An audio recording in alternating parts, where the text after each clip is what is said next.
So let's begin.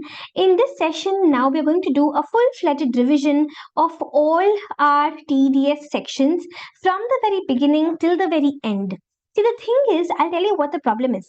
Now, income tax is by itself a big, huge, syllabus, and by the time the students reach the TDS chapter, the TCS discussion, assessment procedures, advanced tax, by the time the students reach there, we are so done with the paper, and the students just want to somehow finish TT and close the book and go to the next paper. So what happens is that the last few chapters they get very terribly affected. All right, and we should know that the examiner understands our mindset much better than what we understand ourselves. The examiner knows that most of the students would have skipped TDS. They would have skipped the last few chapters, or they would have done it, but they wouldn't have done it amazingly well. And he definitely asks a question from here. Now, how many marks are we expecting? What am I going to do for you today? My target is to finish the TDS revision. TCS, we will see if there is time, we will take up TCS, but my focus is going to be on TDS for today. Okay, and through my session, I am going to assure you somewhere between 8 marks. All right. See, you will be getting TDS questions not only in your descriptive part, but you will also be getting TDS questions as a part of your total income questions, as a part of your case study based MCQs. So you will find TDS in various parts of your question paper. It's not just that one single question alone. You're understanding? So no matter how much you hate the chapter, no matter how negative you feel about the chapter, I want you to very honestly give me these 3.5 hours. Give me this fresh chance to let me help you get comfortable with the chapter. Okay, so whatever negativity you have around this chapter, whatever fear you have about this chapter, put it aside and give me this chance to let this chapter become easy for you. Even after our revision session, also, if you feel no, ma'am, this chapter is not working out for me, then you leave. Are you understanding, everybody? But let this be one last chance which you and I both are giving ourselves to try somehow to get some grip over this chapter. Are you ready with me, guys? So next 3.5 hours, full-fledged effort, guys, without a break. We're going to go on at one stretch, all right, taking sections one after the other, discussing them in full depth, not just doing, from the top. I'm going to take you deep. It's called revision session, but we are going to be discussing all the provisions under this TDS chapter in full depth. It's not going to be just a revision session. I'm going to be discussing with you all the concepts under a TDS chapter. All right, guys. So I'm hoping you're ready. I'm hoping you have whatever mindset, the nice positive mindset which I'm asking you to build for yourselves before you begin this chapter. I'm hoping that is ready. I would suggest not to do any writing, all right? I would be drawing a lot of diagrams for you, and whatever I draw over here, I will anyways be sending it to you all. I'll be uploading it on my Telegram channel. You can take it from there as well. So therefore, ensure that you don't spend too much effort writing things. Focus more on listening, focus more on learning. Finish off the learning with me because you don't have time to do this once again, right? You're going to be doing TDS with me now, and straight away going to open your books the day before the examination. With that mindset, we will be discussing this chapter. Ready? Shall we begin? Yes. Now listen, one last thing before I begin. I am not going to be discussing TDS in the same sequence in which the sections are arranged in your material. I'll be discussing in a slightly different sequence, a sequence which I generally follow. I feel that students connect more with this sequence, and that's why the same sequence I will be following for y'all as well. See, even before I start the whole TDS sections, let me tell you how exactly does TDS even work. We'll take one basic example, okay? Participate as much as possible in the chat box so that we stay attentive. All right, guys. One simple example let us take. Let's say there are two people in our story. We have the tenant and we have the landlord. Okay. The tenant is going to pay rent to the landlord. Let's say the tenant has to pay 1 lakh rupees rent to the landlord. From this 1 lakh rupees, the tenant will deduct a TDS of, let's say, 10,000 rupees, and it is a balance 90,000 which the tenant will give to the landlord, right guys? Now this 1 lakh rupees is called as the gross rent, and this 90,000 is called as the net rent.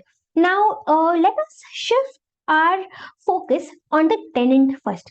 See, the tenant, for him, do you agree it's an expense? For the tenant, do you agree this rent is an expense? Obviously, right, guys? For the tenant, if you see, he has an expense. The rent is an expense for him. Now, tell me, how much is the expense for him? Is 1 lakh the expense for him, or is 90,000 the expense for him? For him, the whole 1 lakh is the expense. How come, guys? See how much he paid to the landlord. He paid only 90,000 to the landlord. From 1 lakh rent, he deducted 10,000 TDS. Only 90,000 rent he gave to the landlord. What did he do with this 10,000? Did his 10,000 TDS go into his pocket? No. What did he do with this 10,000, guys? This 10,000 TDS he remitted to whom? This 10,000 TDS he remitted it to the IT department. He remitted this 10,000 rupees to the government. He called it, he remitted this 10,000 rupees to the income tax department, to the government. But tell me, what is he going to tell the department? Whose tax is this? Is this a tenant's tax, or is this the landlord's tax? What is a tenant going to tell the government? Whose tax is this? Come on, answer. Whose tax is this? Very good. The tenant is going to tell the department this is a landlord's tax. Now, how will we inform this is landlord's tax? We will give the landlord's PAN number, and by giving the landlord's PAN number, we will tell the department here keep 10,000 is whose tax? 10,000 is landlord's tax. Till here, understood everybody? Yes, the tenant has to pay rent to the landlord. So from the rent, the tenant will deduct the TDS and pay only the balance 90,000 to the landlord. This 10,000 which he deducted, he will give off to the government. He will tell the government this is a landlord's tax. Now listen to the next point. Let us now shift our focus to the landlord. Tell me about the landlord. For the landlord, is it an income or an expense? For the landlord, don't you think the landlord has earned an income, guys? For him, it is rent income. But tell me, for him, how much is a rent income? For him, is a rent income 1 lakh, or is a rent income 90,000? Correctly tell me, everybody. What is a rental income for the landlord? For the landlord, the rental income will be 1 lakh rupees. Always remember, we always tax the gross number, not the net number, not the net number. We always tax the gross number. So for the landlord, it will be as if he has received the rent of 1 lakh and has paid 10,000 to the government. It will be like that. It will be as if he has received 1 lakh and paid 10,000 to the government as tax. So his income will be 1 lakh rupees only. Now guys, listen, later once the previous year is over, once we step into the assessment year, the landlord will be computing his tax liability, yes or no? The landlord will be computing his tax liability, guys. Let us say his tax liability, after considering all his incomes, his tax liability is 4,000 rupees. Tell me, will he pay this 4,000 rupees to the government? Yes or no? Yes or no? Will he pay this 4,000 to the government? No. What will he tell the government? He will tell the government, listen, the tenant has already paid you how much? The tenant has already paid you 10,000 against me. Against my PAN, the tenant has already paid you 10,000. So I will take TDS credit. What is it called, everybody? It's called TDS credit. So the landlord will take TDS credit of 10,000. And what's the net number? Negative 6,000. Guys, negative 6,000 means what? Negative 6,000 means he will ask for a refund. He will say, I have to pay you 4,000 government, but the tenant has already paid against my PAN 10,000 to you. Government, you have 6,000 extra of my money. Give it back. Till you are also understood? Crystal clear? Yes, everybody. So the tenant has given to the landlord gross rent of 90,000 rupees. Okay, but for the landlord, the tenant has given to the landlord net rent of 90,000 rupees. But for the landlord, the income will always be the gross number. But however, whatever is the tax liability, you don't have to pay that much tax all over again. You will have to pay tax liability only after enjoying the TDS credit. This 10,000 rupees of tax, the tenant has already given to the income tax department against the landlord. So this much tax, why should the landlord pay again? Landlord should not pay the 10,000 again. So the landlord will take a TDS credit of this 10,000, and it is a balance 6,000 which the landlord will claim as refund. Now listen, let us again shift our focus to the tenant. Can I say that the tenant over here has two responsibilities? Can I say, number one, he has to deduct the tax first. Like here, he has to deduct the tax. That is his first responsibility. And after deducting the tax, he has to remit this tax to the government. So do you agree that the tenant has two responsibilities, guys? Responsibility number one, he's supposed to deduct the tax, and responsibility number two, after deducting the tax, he's supposed to remit the tax to the government. But guys, what if he commits a violation? What if he did not deduct, or he deducted but he did not remit? Then what will happen?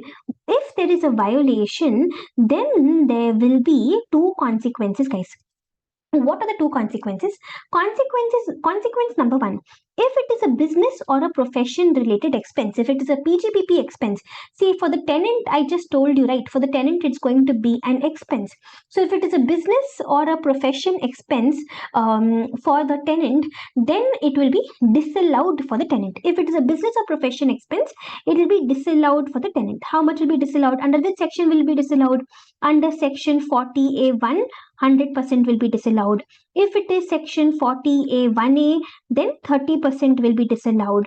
If it is section 40A3, then also 100% will be disallowed. All these are PGBP sections. I'm hoping you're already aware of them.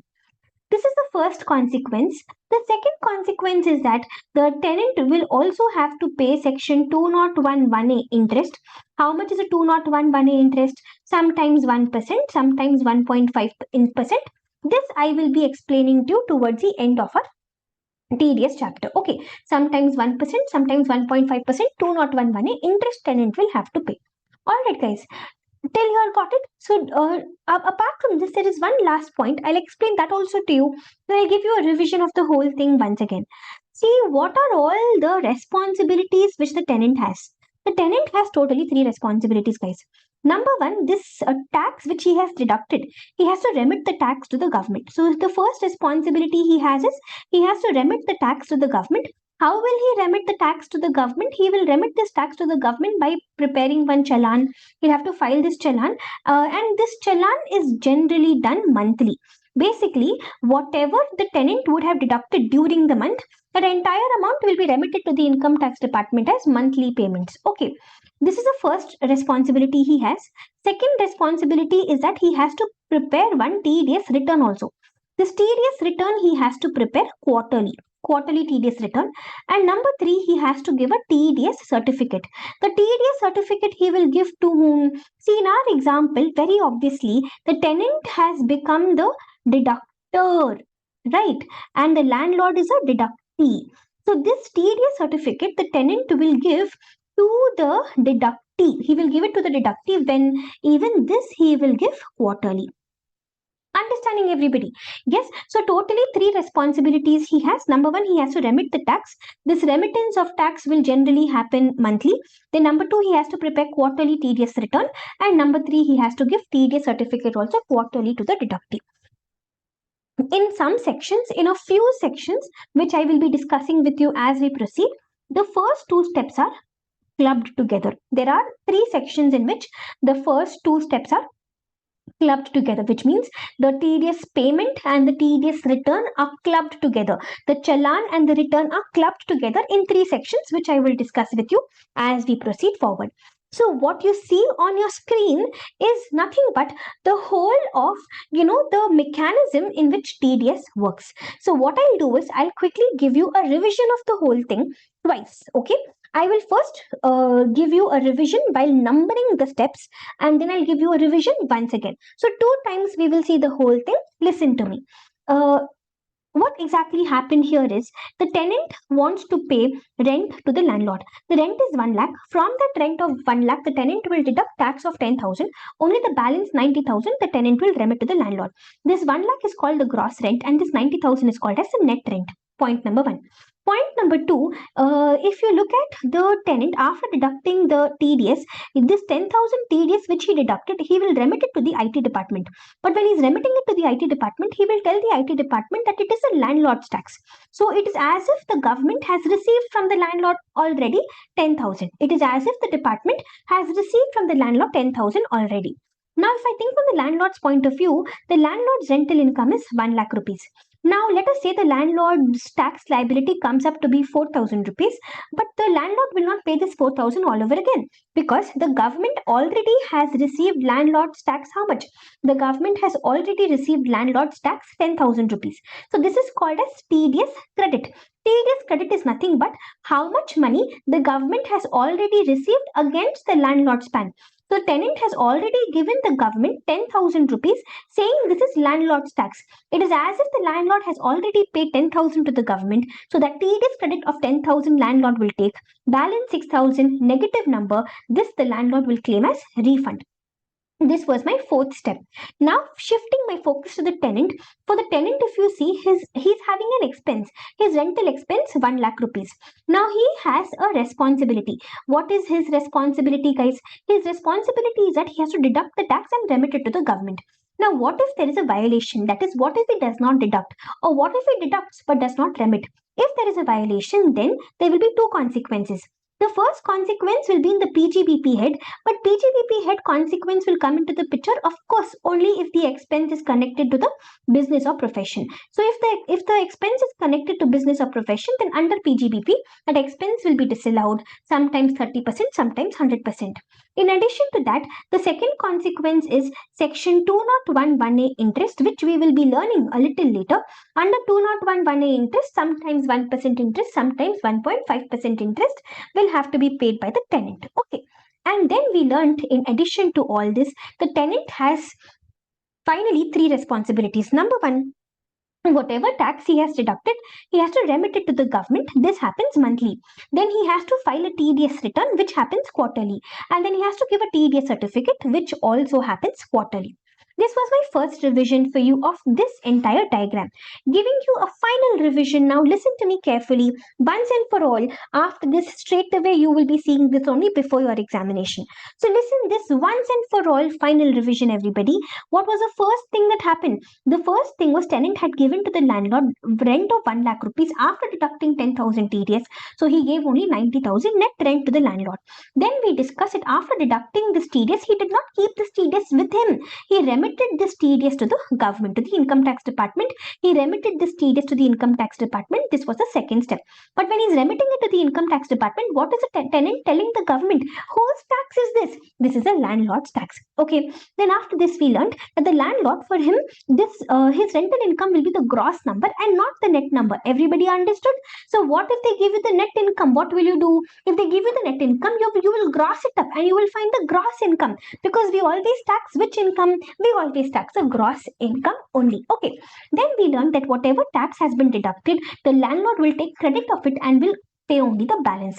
Here it was a negative number, so the landlord won't pay. Instead, he will ask for a refund. Then we learned for the tenant, if you see, he is incurring an expense. Even for him, the gross amount only will be the expense. Then we discussed he has two responsibilities: deduct the tax and remit it to the government. But if he violates, number one, under PGBP it will be disallowed, and number two, 2011A interest also he'll have to pay. So there will be two consequences. Number one, under PGBP the expense will be disallowed for him, and number two, 2011A interest also he will have to pay. Okay, then after this, one final point that we had learned was that in case we're talking about TDS, the tenant, the deductor has three responsibilities. Number one, whatever tax he has deducted, he has to remit the tax to the government. This happens monthly or quarterly. This happens monthly. Then he has to file TDS return, which happens monthly or quarterly. That happens quarterly. And finally, TDS certificate monthly or quarterly. TDS certificate also quarterly. So he'll have to remit the tax to the government monthly, file TDS return quarterly, and give TDS certificate to the deductee also quarterly. Thorough with this, everybody? Can I close this discussion now? Yes, whatever doubts you were having, everybody is crystal clear. This entire diagram should be right there in your memory till the very end. Can I close this? Can I take you to the first section now? Are you ready? One quick response in the chat box. Yes, yes. Perfect clarity over here. Till here you've understood. I see a lot of workout back students. Guys, why are you wasting your time? We've already covered all this. Why are you sitting again in the session? If you've attended the workout batch, don't attend this session. Whatever I'm discussing with you here, I've already completed for you all in the workout batch. All right. Now listen, I'm taking you now to the second discussion, the next discussion. This point onwards, we are going to be taking all the TDS sections one by one. All right. Now, the very first section which I want to discuss with you about is section 194I. Section 194I, which talks about TDS on rent. Section 194I, TDS on rent. Very simple section, guys, but very important. Easy but important. All right. Now listen. Two people in the story. Who are the two people? Tenant and landlord. Okay. Now what is a tenant going to pay to the landlord? Tenant is going to pay rent to the landlord. All right. Now, see, listen. Do you agree that for the landlord, rent is an income? For the landlord, rent is an income. And do you agree for the landlord, this rental income source is the tenant? Tenant is a source. So at the source, tenant will deduct the tax. So the tenant will become the deductor and the landlord will become the deductee. Are you understanding? For the landlord, this is an income, and for the landlord, the source of this income is a tenant. At source, tax will be deducted. So tenant will become the deductor and landlord will become the deductee. Okay. Now tenant will deduct tax. When is the tenant going to deduct tax?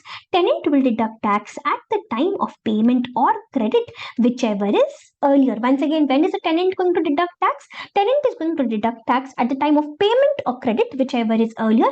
You got to remember this. Some sections it is like this. Some sections we deduct tax at the time of payment. Some sections payment or credit, whichever is earlier. We have to remember this. So 194I is at the time of payment or credit, whichever is earlier. Now listen, why is the tenant paying rent to the landlord? What did the landlord give the tenant? Why is the tenant paying rent? See, the rent could be for three things. Either this rent can be for land or building, or this rent can be for furniture or fixtures, or this rent can be for plant and machinery. Okay, now if the rent is for land or building, tell me what is the TDS rate? All of you who've already learned it, come on, tell me. If it is rent for land or building, what will be the TDS rate, guys? 10%. Very good. Furniture or fixtures also 10%. And plant and machinery, what, guys? Plant and machinery only 2%. Right, guys? Then tell me, what if the landlord is not the owner? Then also will tax be deducted at source? Yes, yes, yes. Tell me, what if the landlord is not the owner? Then also will the tenant deduct tax? Like in sublease cases, also will tax be deducted? Yes. Whether landlord is the owner, whether he is not the owner, can I say this is irrelevant, everybody? Whether landlord is owner, whether he is not the owner, irrelevant for me. The tenant will deduct tax. But tell me, even small 500 rupees rent, will he deduct tax? No. When will he deduct tax? We will have to see what is the aggregate rent. Guys, aggregate means what? Aggregate means what? Aggregate in the entire month. Aggregate we will see. If the aggregate happens to be less than 2,40,000, will there be any TDS? No TDS. If it is equal to 2,40,000, will there be any TDS? No TDS. But if it is more than 2,40,000, then yes, there will be TDS. At what rate, guys? At what rate? Sometimes 10%, sometimes 2%, which I've already put for you over here. Even this is clear. Yes. So are you noticing when will TDS be applicable? TDS will be applicable only if the aggregate rent is more than 2,40,000. Only then TDS will be applicable. Understood, everybody, perfectly? Can I take you a step further? Yes. Now listen, in your syllabus, in your TDS syllabus, all right, some sections have been excluded. Those of you who attended the amendment session 2 days back, I've already told you 194E, then 194EE, then section 194IC, and section 194O. These sections not a part of your syllabus. Okay. Now listen carefully. We have 6 extremely important sections in our syllabus. The 6 extremely important sections are the R hijack sections. I call them as the R hijack sections. Section 194 RHIJAC. Now section 194I is one out of these R hijack sections. In R hijack sections, you have a common point. Are you listening, everybody? Are you paying attention? You have 6 extremely important sections in your syllabus. The R hijack sections. These 6 important sections have a common point. What is a common point? The common point is about whom? The common point is about the deductor. We will have to see who is a deductor. See, either the deductor will be an individual or HUF, or the deductor will be any other person, guys. If the deductor is any other person, no need of no tension. If the deductor is any other person, as it is, you can calculate, no tension. When tension? Only if deductor is individual or HUF. If the deductor is individual or HUF, we will have to see his preceding previous year turnover, his preceding previous year gross receipt. Is preceding previous year turnover more than how much? More than 1 crore, or is preceding previous year gross receipt more than 50 lakh? Are you noticing? Are we taking current previous year? No. What are we taking? Preceding previous year. Clear, everybody. Thorough till here. This also you've understood. Yes. So any deductor is an individual or HUF. Only then you will look at the preceding previous year turnover, preceding previous year gross receipt. Turnover has to be more than 1 crore. Gross receipt has to be more than 50 lakhs. Not current years. Preceding previous years. Not current year. Preceding previous years. This is also clear. Yes. Now listen to me. Listen to my next point. Let us say the tenant is paying to the landlord rent, and along with rent, he's paying some GST also. So this is the total amount which the tenant is paying to the landlord. Now tell me, you will deduct tax on which amount? Will the tenant deduct tax on this amount, or will the tenant deduct tax on the total amount? Will you deduct tax on the GST amount also? No. You will deduct tax on only the rent amount before GST, without considering GST. On the rent amount without considering GST, you will deduct the tax. Till here, everybody, perfect clarity. Can I give you the last few extra points now? With this, we are done with the section, but I want to discuss with you some extra points also, because it is these extra points only which will differentiate your paper from the paper of everybody else. All right, guys, listen to these extra points as carefully as you can. Half of them you already know. Tell me, point number 1. In subletting cases also, will section 194I apply? Yes or no? I've already told you about it. Subletting cases also 194I will apply? Yes. Then tell me, guys, I paid rent to the landlord in advance. Advance rent. Or will TDS apply on advance rent also? On advance rent also? Yes. Why guys? Why on advance rent TDS will apply? On advance rent also TDS will apply, because in advance rent, what is earlier? Payment is earlier. Payment of rent is earlier, no, in advance. So yes, even in advance rent, TDS will apply. Okay, then answer my question. Arrears of rent. Arrears of rent means what? Arrears of rent means I have to pay rent, guys. No money, not able to pay rent. Arrears of rent. Rent is due. On that also will you deduct tax? Yes, on that also we will deduct tax, because arrears of rent, which is earlier? Arrears of rent credit is earlier. Then guys, listen, I paid lump sum deposit I paid. This even you must have come across practically. See, whenever you take a house on rent, you pay lump sum deposit, initially deposit you pay to the landlord, right? That initial deposit, that deposit money I'm talking about. On that lump sum deposit also, will you deduct tax? It depends. It depends upon what? It depends upon, is this lump sum deposit refundable or is it not refundable? See, if it is refundable, I am paying to the landlord. Landlord will give me back. Is it rent? I am paying to the landlord. He will give it to me back. Can I call it rent? It is refundable, guys. You can't call it rent. If it is not rent, will you deduct TDS, guys? If it is not rent, then no TDS. Only if there is rent, you will deduct TDS. No, it is refundable. Landlord is going to give me the money back. Which angle you can call it rent? You can't call it rent. If it is not rent, you can't deduct tax. Simple. But guys, it is not refundable. I gave the money to the landlord. He is not going to give me the money back. Don't you think it is nothing but rent then? Money is gone. Money is gone to the landlord. It is like rent only. If it is rent, then will there be TDS? Then yes, there will be TDS. Now listen, examiner will try to play over smart. He will use words like upfront premium, or he will use words like lease charge, or he will use a word like one time deposit. Don't get confused. All of this is nothing but fancy English for lump sum deposit. Any of these words he uses, you will see refundable, not refundable. If refundable, then no TDS. If not refundable, then you deduct tax. That's all, guys. This is it with your first section, section 194I. One last point I will tell you. This section 194I is not applicable for personal rent, which means if I pay rent for my house, will you ask me to deduct tax under 194I? No. If I pay rent for my office, will you ask me to deduct tax under 194I? Yes. So for house rent, for personal rent, for residential rent and all, no 194I. Yes, guys, crystal clear. That is it with my first section for you under TDS. As simple as this. Anything complicated over here? Nothing at all. Nothing at all complicated.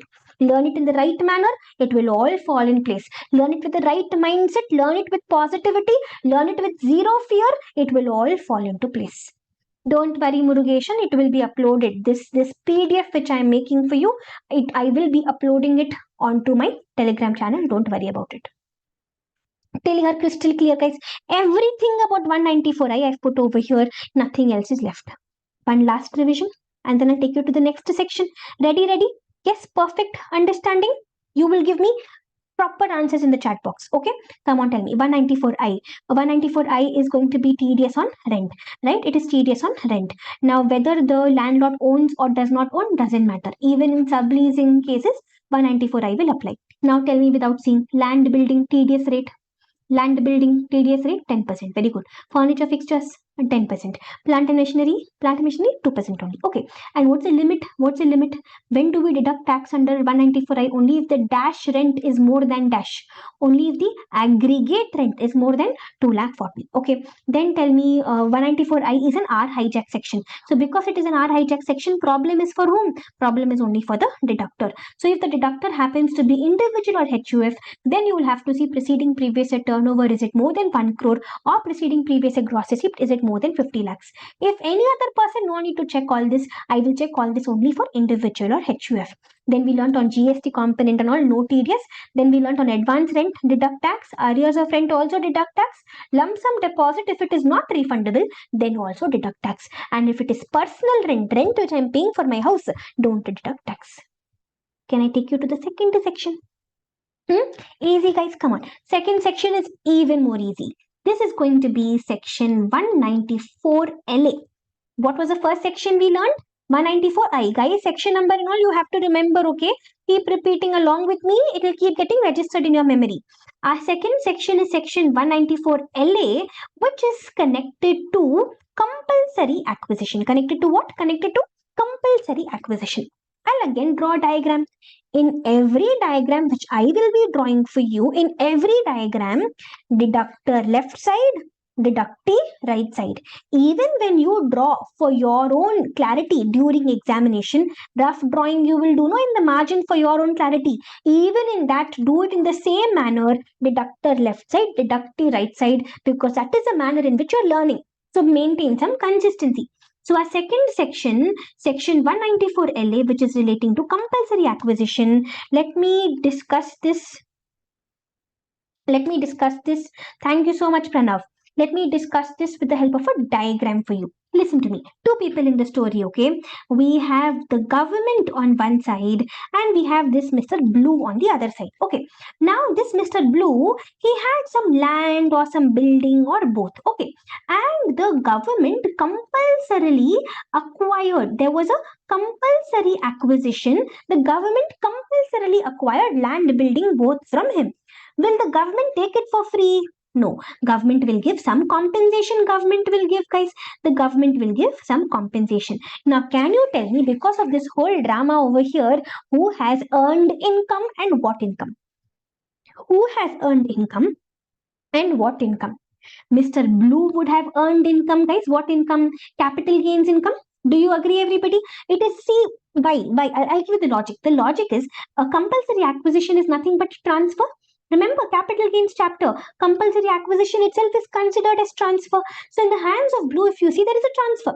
And because of transfer, what will arise? Capital gains will arise. So in the hands of Mr. Blue, there is income, there is capital gains income. Who is the source of the income? Tell me. Blue has earned income. You only told me capital gains income. Why capital gains income? You only told me, ma'am, compulsory acquisition, transfer. Transfer means capital gains. So blue has earned capital gains income. My question to you is, who is the source of this income for Mr. Blue? Who is the source of the income? Government is the source, guys. And at the source, what will be deducted? At the source, tax will be deducted. So what will government become? Government will become deductor and blue will become deductee. Simple. Okay, now listen, government will deduct tax when, tell me, section 194I, when did we deduct tax under 194I? 194I, we deducted tax at the time of payment or credit, whichever is earlier. In 194LA, we will deduct tax at the time of payment. At the time of payment, government will deduct tax. Okay, now listen, let's go a little in detail. See, when will the government deduct tax? If the compensation is less than 2,50,000, the government will not deduct tax. If it is equal to 2,50,000, also the government will not deduct tax. Only if it is more than 2,50,000, only then government will deduct tax. At what rate government will deduct tax? Anybody? Government will deduct tax at the rate of 10%. Okay.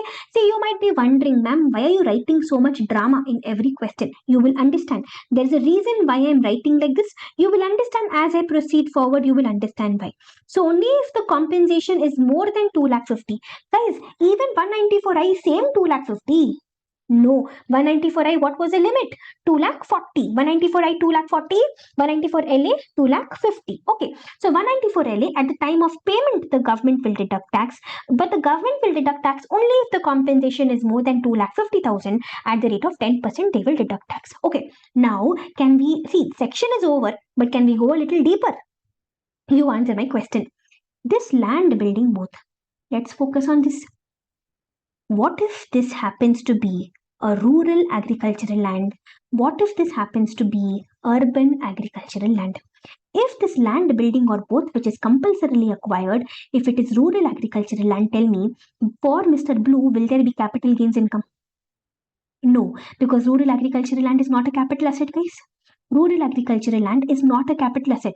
Not a capital asset, therefore no capital gains. No capital gains income. If no income, then also will there be TDS? No.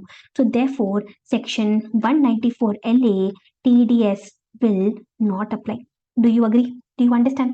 Yes, I'll repeat again. If it is rural agricultural land, if rural agricultural land is compulsorily acquired, it is not a capital asset. So therefore, no capital gains here. If no capital gains, if no income, then there will be no TDS.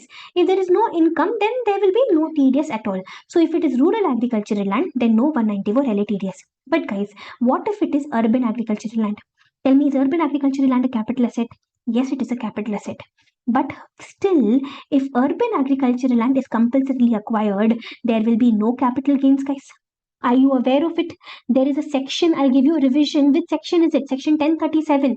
Section 1037 is a section in your, which you must have learnt in your capital gains chapter. I'll give you a revision. There are totally two or three conditions only over here. Condition number 1, who is the assessee? Assessee happens to be an individual or the assessee happens to be a HUF. Okay, condition number 2, the capital asset happens to be an urban agricultural land. This urban agricultural land lasts how many years? At least it must be used for agricultural purpose.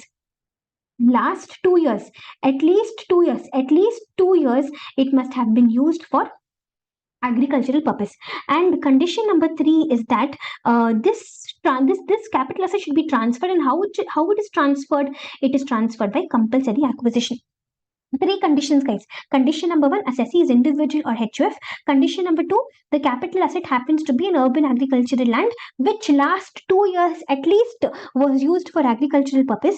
And condition number 3, how did the transfer happen, guys? The transfer happened by way of compulsory acquisition. How did the transfer happen? The transfer happened by way of compulsory acquisition. I have totally how many conditions? 3 conditions. If all these 3 conditions are fulfilled, then whatever capital gains you earn, whether long-term capital gains, whether short-term capital gains, I don't care. Whatever capital gains you have earned, the capital gains will be fully exempt. Understanding, everybody? So this is section 1037 for you. Under 1037 extra section, 1037 is nothing but capital gains arising from compulsory acquisition of urban agricultural land are exempt. So guys, if it is urban agricultural land, is it a capital asset? Yes, it is a capital asset. Yes, it is a capital asset, but still no capital gains. Why no capital gains? No capital gains because of section 1037 exemption. So guys, if no capital gains, if no income, will there still be TDS? If no income, there will be no TDS. So under 194LA, tax will not be deducted at source. You got it, guys? Urban agricultural land, it is a capital asset, but still capital gains are exempt under 1037, and that is why no 194LA. Guys, answer my question. Everybody, one single time, one single question for you. Answer correctly. Urban agricultural land transfer happened, not compulsory acquisition. Normal transfer of urban agricultural land happened. There also will you say no capital gains? No capital gains will arise there. When no capital gains? When no capital gains? Only if urban agricultural land is compulsorily acquired. You understood? No. Only if urban agricultural land is compulsorily acquired, only then you will say no capital gains. Otherwise, urban agricultural land is a capital asset. There will be capital gains. No confusion, right? Yes. No confusion? Prove it. Tell me. Correctly tell me.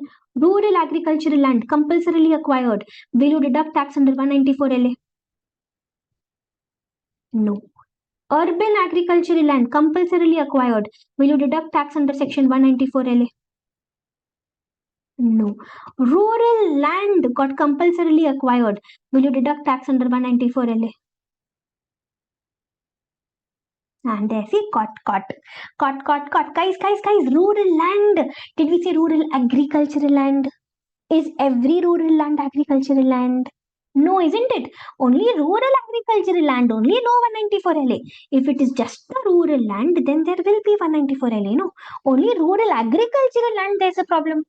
Similarly, if it is an urban land compulsory acquisition, there also will there be 194LA?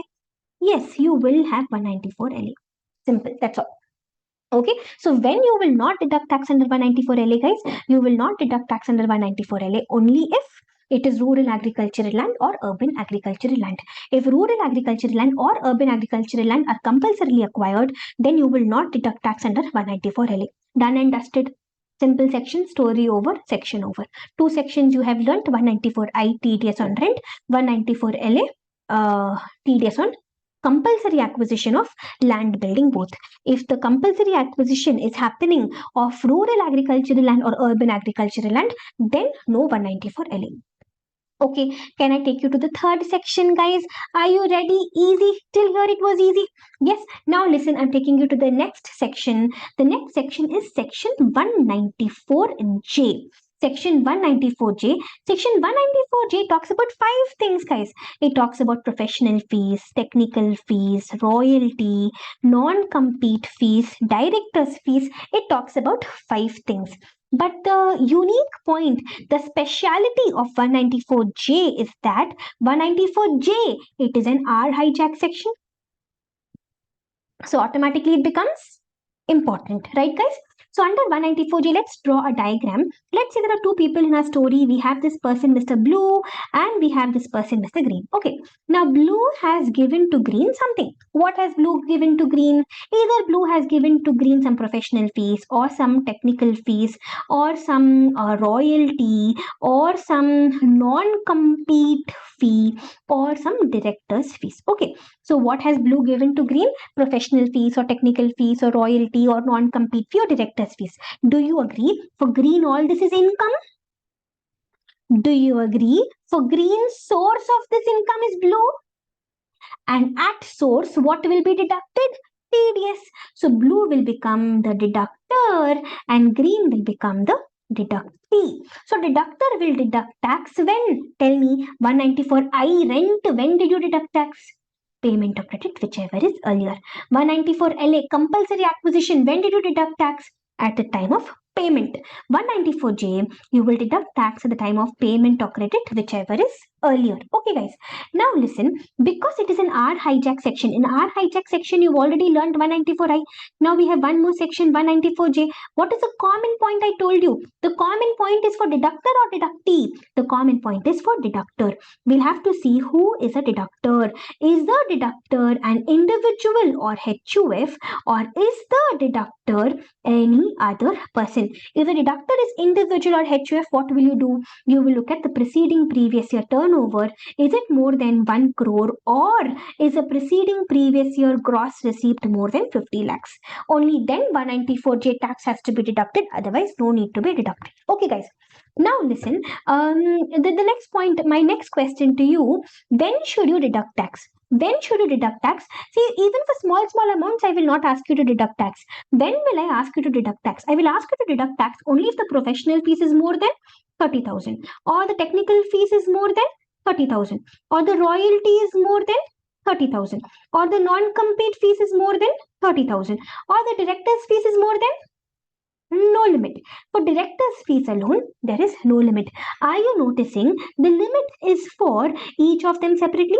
Are you noticing professional fees, separate 30,000 limit, technical fees, separate 30,000 limit, royalty, separate 30,000 limit, non-compete fee, separate 30,000 limit, and for director's fees, there is no limit. Got it, guys? Yes. Now, at what rate will we deduct tax? See, guys, tell me, even this are you noticing? Only if it is more than the given limit, only then we are deducting tax. Just like these sections, even here, only when it was more than the limit, we were deducting tax, right? Same way, even in 194J, only when it is more than the limit, only we are deducting tax. Now tell me, at what rate will we deduct tax? Professional fees, we will deduct tax at the rate of 10%. But technical fees, we will deduct tax at the rate of 2% only. When it comes to royalty, we'll see what royalty is it. Is it royalty relating to sale or distribution of films? If the royalty is relating to sale or distribution of films, then 2% only. Otherwise, all other royalty, what rate? All other royalty is going to be 10% rate. Okay.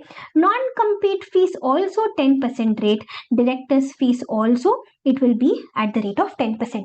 Till here understood, guys? Till here understood, everybody? Now listen, there's one small catch, however. If the deductee, I'm talking about the deductee. If the deductee happens to be a call center, then the TDS rate will be what? Then the TDS rate is going to be 2%. If the deductee happens to be running call center services, then the TDS rate will become 2%. Till here, everybody is crystal clear? Yes, the section is over as such, but I just have to go a little in detail and give you some extra points. Otherwise, the basic section is simple. Yes, we have a few extra points, guys. 194J will not apply if it is personal expense. Like, for example, if I'm paying the doctor for my medical treatment, don't you think it is my personal expense? It is professional fees, but it is my personal expense. I'm paying the doctor for my own medical treatment. There and all, I will not deduct tax under 194J. Understanding? Tell me, where else did you see this? Where else did you see that you should not deduct tax if it is personal expense? You saw that in 194I? Yes, and now you're seeing that in 194J also. Alright, this was my first extra point. Now listen to the second extra point. Can you summarize it for me? Can you tell me where and all do you have 2%? Where and all do you have 2%? Can you summarize it for me, please? Number one, technical fees. Number two, royalty. But every royalty? No. Only that royalty which is relating to sale or distribution of movies. And also if the deductee happens to be call center. So only in three places, 2% rate. What are the three places? Technical fees, royalty relating to sale or distribution of movies, and call center. Only in these three places, 2%. Everywhere else, what's the rate? Everywhere else, the rate is 10%. Now answer my question. Correctly answer my question. Same 2%, 10%, where else you saw? Which other section you saw? Same limit, same rate, 10%, 2%, same rate. Very good, very nice. 194I. 194I, remember, land building, 10%. Furniture fixture, 10%. Plant machinery, 2%. Able to interconnect. Even 194I, even 194J, IJ, TDS rates are the same, 2%, 10%. Okay, now listen. This was my second extra point. Now listen to the third extra point. See, deductor. happens to be individual or HUF. Okay. And the payment happens to be royalty or non-compete fee. In that case, 194J not applicable. Understood this extra point? If the deductor happens to be individual or HUF, and if the payment happens to be royalty or non-compete fee, no 194J. Royalty or non-compete fee, no 194J if deductor is individual or HUF. This is also clear. Two more points, just two more points. Okay, listen to me, don't lose your patience. Just two more points. Can we discuss a little in detail about professional fees? What do you mean by professional fees? I'll put it down for you over here. What do you mean by professional fees? See, professional fees means which profession? Will every profession be covered? No. I am talking only about 44AA specified professions. In section 44AA, we have specified professions, right? In PGBP chapter, you must have learned about specified professions. You must have learned about doctor, lawyer, architect, interior decorator, chartered accountant, company secretary, IT professional, agent, film artists. Film artist will include director, producer, actor, actress, music director, screenwriter, then your music producer, your cameraman. All these film artists will get covered under specified professionals. So professional fees means the fees which I'm paying to a specified profession mentioned under section 44AA. Professional fees will also include fees which I pay to those professionals who are connected to sports. Like for example, sports coach. Even sports coach is covered under 194J. Then the sports trainer or the umpire, then the commentator, then the physician, sports physician. So all of these people also will come under 194J. So basically what I'm trying to tell you is they may not be specified professions, but even these transactions will come to 194J. But however, there are three people who will not come to 194J. Teachers. If the professional happens to be a teacher, or if the professional happens to be a sculptor, or if the professional happens to be a painter, 194J will not apply. Under 194J, don't deduct tax if the professional happens to be a teacher, sculptor, or a painter. This is also clear. Yes, so professional, our target was professional fees. Professional fees means I'm talking about specified professions mentioned where? Specified professions mentioned in section 44AA. All right, and then after that we spoke about we are also going to cover sports related professionals like umpire, physician, sports coach, trainer and all, but we will not cover teachers, sculptors and painters. All right, now listen to my next point. One final point under section 194J. The final point is relating to director's fees. Now see when we make payment to director, who's going to make payment to director? Of course, it is company who is going to make the payment to the director, right? Now, do you agree that the director may either be an employee of the company or he may not be an employee of the company?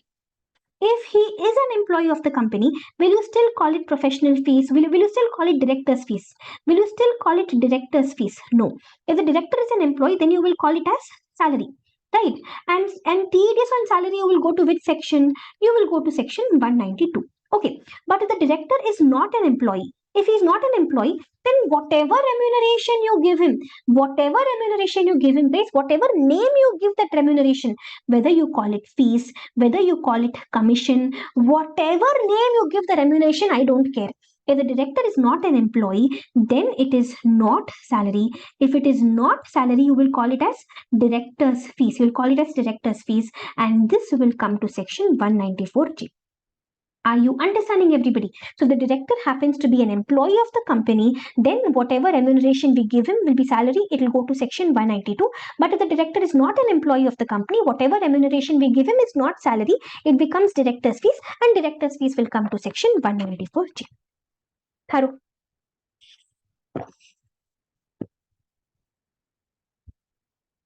Can I take you forward? Yes. So we have spoken about three sections already. We've covered section 194I, section 194LA, and section 194J. Now I'm taking you to the next section, guys, which is section 194C. See, 194J that we just completed was a simple section. It's an R hijack section. Therefore, we had this common point over here. We're covering 5 things over here: professional fees, technical fees, royalty, non-compete fee, and director's fees. For each of them, you give a separate limit of 30,000, 30,000, 30,000. For director's fees, no limit. So even small amount of director's fees, you will have to deduct tax. We deduct tax at payment or credit, whichever is earlier. The rate is generally 10%, but if it is technical fees or royalty, or if the deductee happens to be a call center, only then 2%. Otherwise, every time it is 10%. And then we learned that the deductor is individual or HUF, and if you're paying royalty or non-compete fee, then 194J will not apply. And finally, we spoke about what is professional fees. We discussed that professional fees, I'm talking about only specified professionals, and I'm talking also about sports related professionals like sports coach, trainer, umpire, and physician and all, but we're not covering teachers, sculptors, and painters. All right. And finally, we had a detailed discussion with respect to directors also. So with this, everything which you need to know from 194J, we've covered them all. I'm hoping you're thorough till here. I am taking you now to the next section, which is 194C. If you're comfortable till here, you will automatically have the motivation to sit for the rest of the session. Till you're comfortable, guys, are you noticing it's not as bad as we thought it would be? Right, guys? It's a good chapter. It's an easy chapter only. Now, listen to the next discussion, section 194C. 194C is with respect to payments which I make to contractors. C for contractors. Payments which I make to contractors. Section 194C, payments to contractors. Let's draw a diagram. Again, we have two people in the story. We have this person, Mr. Blue, and we have this person, Mr. Green. Okay, now this Mr. Green has rendered to Mr. Blue some works contract service. Blue has rendered to Green works contract service. All right. So obviously, in return, Blue is going to make payment to Green. Now, don't you think this payment which Blue is making to Green is an income for Green? Yes, and the source of this income is Blue. And at the source, what do we deduct? We deduct TDS. So Blue will become the deductor and Green will become the deductee. Yes, guys, deductor will deduct tax when? At the time of payment or credit, whichever is earlier, he will deduct tax. But guys, 194C is also an R hijack section. Out of our hijack sections, we've learned about 194I and 194J, and now we are seeing 194C. Common point will be relating to whom? Common point will be relating to the deductor. We will have to see who is the deductor. We'll have to see who is the deductor. Is the deductor an individual or HUF or any other person? If the deductor is any other person, I don't have to check anything. But if the deductor is individual or HUF, I'll consider him only if preceding previous year turnover is more than 1 crore or preceding previous year gross receipt is more than how much? More than 50 lakhs. Till here also understood? Yes, guys. Now listen, when will we deduct tax? We will, it depends. We'll first of all have to see the aggregate payment. Now, Blue might have made many payments to Green. So you see the aggregate payment. If the aggregate payment is more than rupees 1 lakh in that particular year, then we will deduct tax. But however, if it is not more than 1 lakh, if the aggregate payment is not more than 1 lakh, only then you will look at the separate payment. Are you understanding? First, which payment will you look at? First, you will look at the aggregate. During the year, there may be many payments between Blue and Green. So you will look at the aggregate of all the payments. Is the aggregate more than 1 lakh? If the aggregate is more than 1 lakh, please deduct tax. But if the aggregate is not more than 1 lakh, only then you will come to the separate payment. You will see each payment separately. You will see which payment separately is exceeding 30,000 rupees. Whichever payment is separately exceeding 30,000 rupees, that is where you will deduct tax. So when will you deduct tax? You will deduct tax only if the aggregate payment is more than 1 lakh rupees or if the separate payment is more than 30,000 rupees. But did you grasp the hint? Which of the two will you apply first? You will always apply the aggregate limit first. You will see the aggregate. If the aggregate has crossed 1 lakh, then straight away deduct tax. But if the aggregate has not crossed 1 lakh, then look at each payment separately. See, has any payment separately crossed 30,000? If yes, you deduct tax for that particular payment only. Now tell me, 30,000 where else you saw? 30,000 limit where else you saw? Amazing. Section 194J. Even in 194J, you had 30,000 limit separately, but director's fees, no limit you had. Right, guys? Now comes the point, at what rate will we deduct tax? At what rate we will deduct tax? That depends upon who the deductee is. Are you understanding? At what rate will we deduct tax?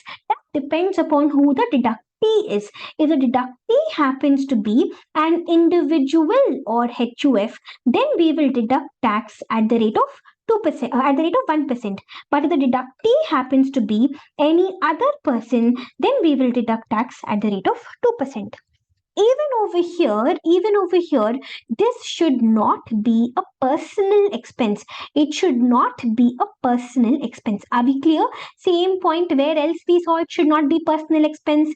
194I, 194J and 194C. Right, guys? These sections also we said it should not be personal expense. Okay. Now listen, can I take you a little deeper? Can we go one step deeper now? Our next focus is going to be on works contract service. What is the meaning of works contract service? What do you mean by works contract service? Listen to me. See, the Income Tax Act does not properly define works contract service. It says works contract service includes, which means whatever I will write over here, don't you think they are nothing but examples of works contract service? Agreeing.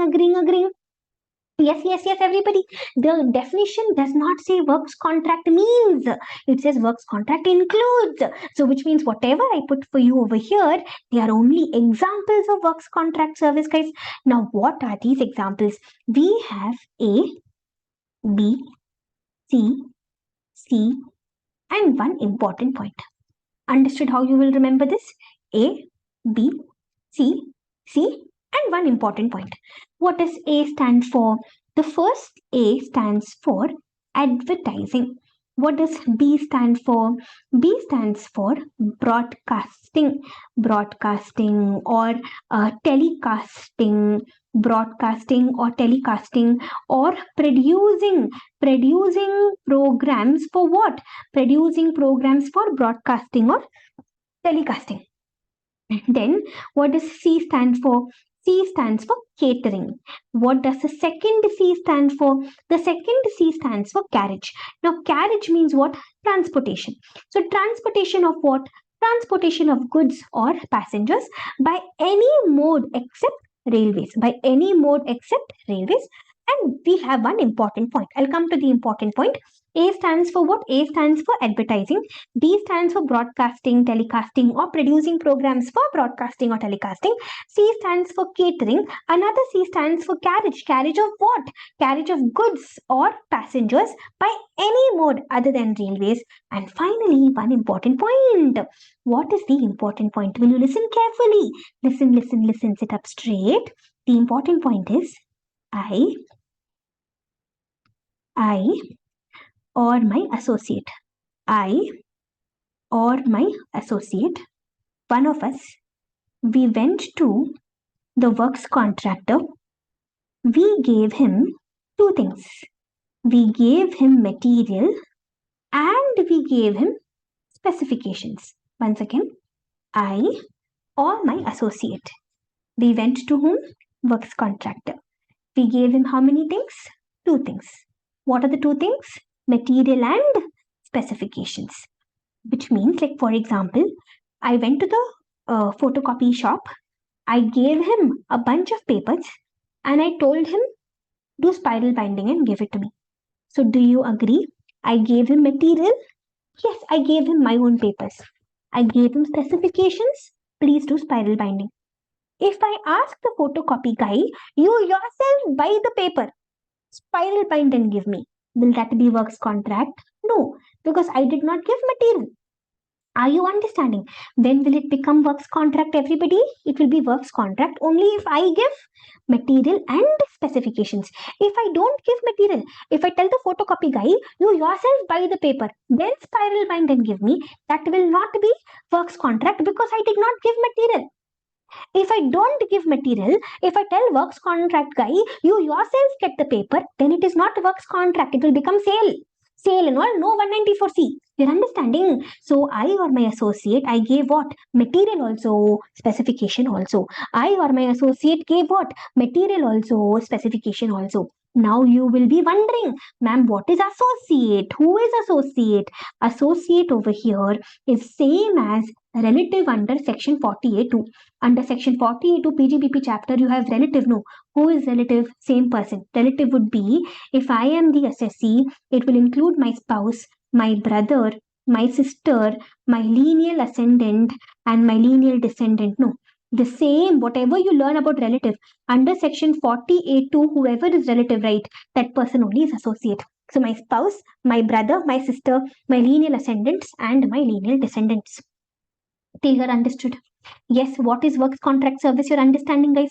I'm trying to squeeze in the entire section in one page itself, so that whenever you look at this page, you will have the whole of 194C in your mind. Yes, guys. So 194C works contract means what?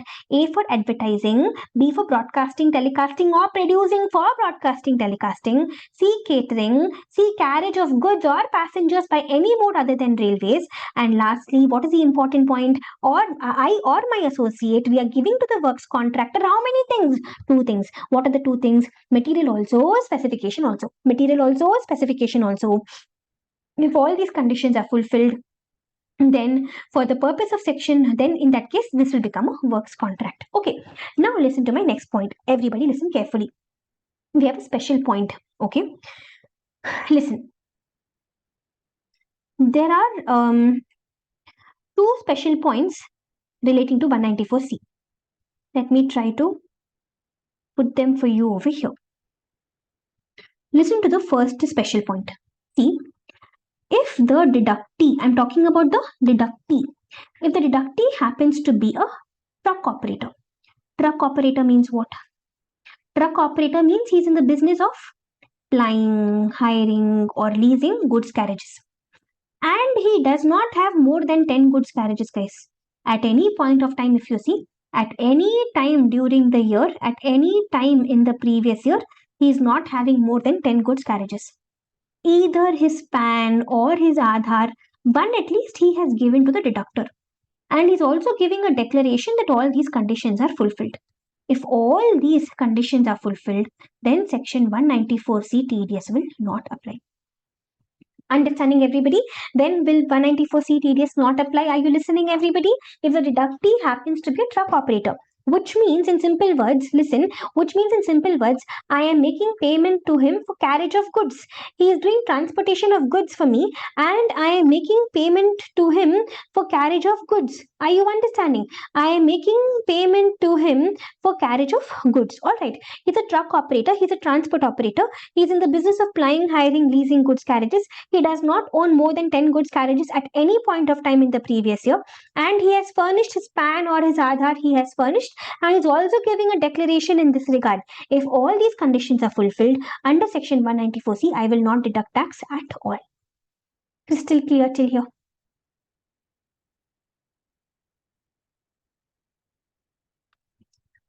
Yes, guys.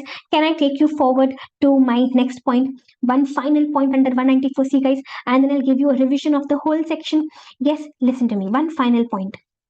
In case I go and take a cold storage on hire, if I take a cold storage on hire, like for example, let's say mango season, and I bought mangoes which will last me for a year.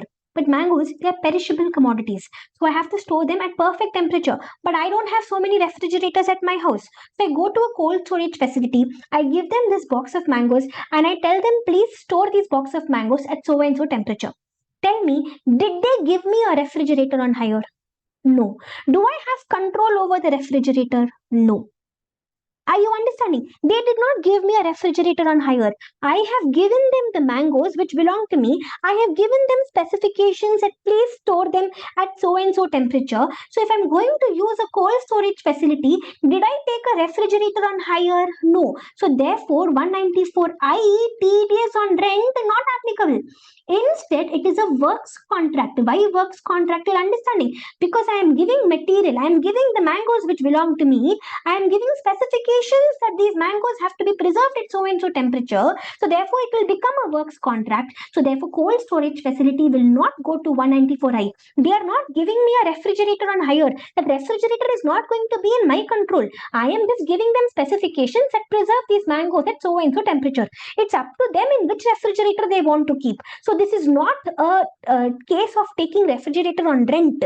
Instead, it is a case of works contract, and works contract will go to which section, guys? 194C. Okay, so this is it about 194C. Can we revise the whole of 194C one last time, everybody? Come on, everybody. Let's do this.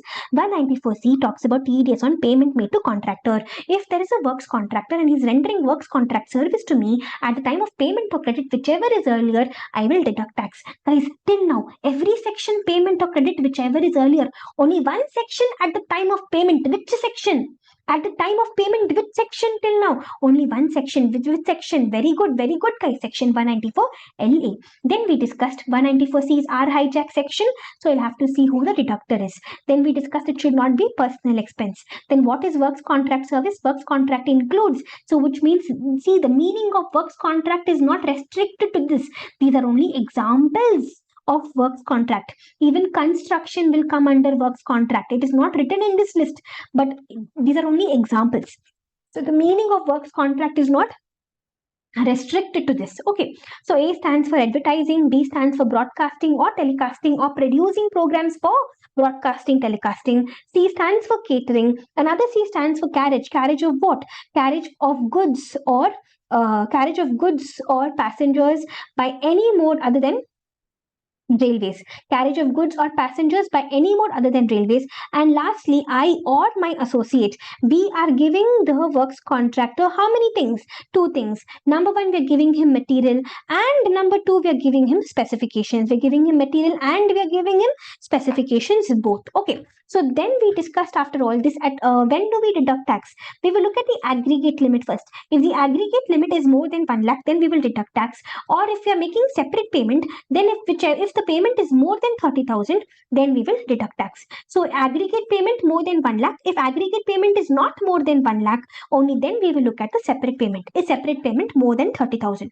At what rate will we deduct tax? That depends upon who the deductee is. If deductee is individual or HUF 1%, any other deductee 2%. And finally, we discussed if the deductee happens to be a truck operator, that is, he's in the business of plying, hiring, leasing goods carriages. He does not own more than 10 goods carriages at any point of time during the year, and he is given PAN, Aadhaar, at least one he has given to the deductor, and he's also given a declaration to this effect. Then 194C TDS itself will not apply. And finally, we discussed cold storage will go to which section? Cold storage will go to 194C and not 194I. Hello, guys. I'll take you to the next section. Yes, come on, everybody. We'll go to the next section. Till here, it went very smooth. Now look at the next section. Our next section is section 194A. 194A talks about interest. Which interest? Interest which is not interest on securities. Interest other than interest on securities. Like, for example, if it is debenture interest, will 194A apply?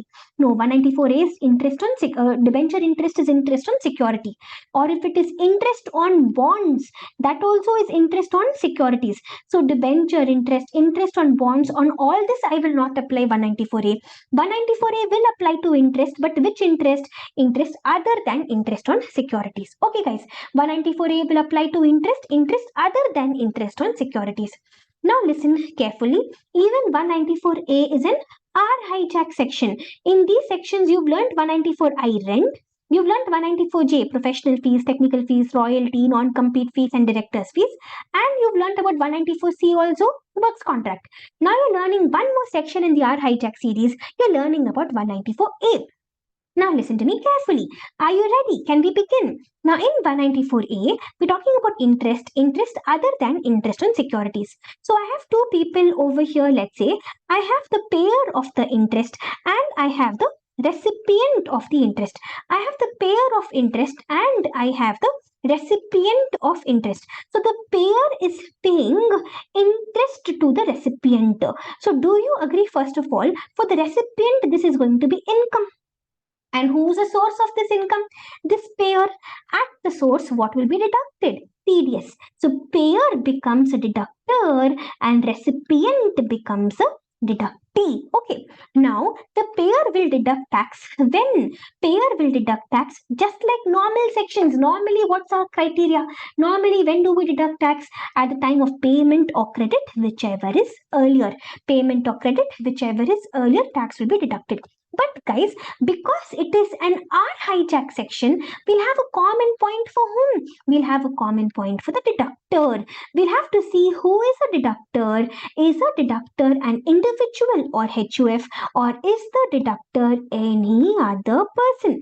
If the deductor is any other person, no need to check anything. But if the deductor is individual or HUF, we will deduct tax only if in the preceding previous year turnover is more than 1 crore, or in the preceding previous year gross receipts are more than 50 lakhs. This is also clear. Yes, guys. Now listen carefully. See, guys, listen. At what is the amount? When will we deduct tax if the interest is more than how much? That's what our next discussion is. That depends upon who is a deductor. Listen, you'll have to see who is a deductor. Is the deduct? Two things are possible. Either the deductor will be a bank or the deductor is not a bank. If the deductor happens to be a bank, then we will have to see who is a deductee. If the deductor happens to be a bank, then we will have to see who is a deductee. Is the deductee a senior citizen or a super senior citizen, or is the deductee not a senior citizen or a super senior citizen? If the deductee is senior citizen or super senior citizen, then less than 50,000 rupees, no need to deduct tax. Equal to 50,000 rupees, also no need to deduct tax. And more than 50,000 rupees, only we will deduct tax at what rate? At the rate of 10%. If your deductee is not a senior citizen or a super senior citizen, then less than 40,000 rupees, we will not deduct tax. Equal to 40,000 rupees, also we will not deduct tax. If it is more than 40,000 rupees, then yes, we will deduct tax at what rate? At the rate of 10%, we will deduct the tax. Getting it? However, if the deductee is not a bank, then in that case, the deductor, if the deductor is not a bank, then it doesn't matter who the deductee is. If the interest is less than 5,000, there will be no TDS.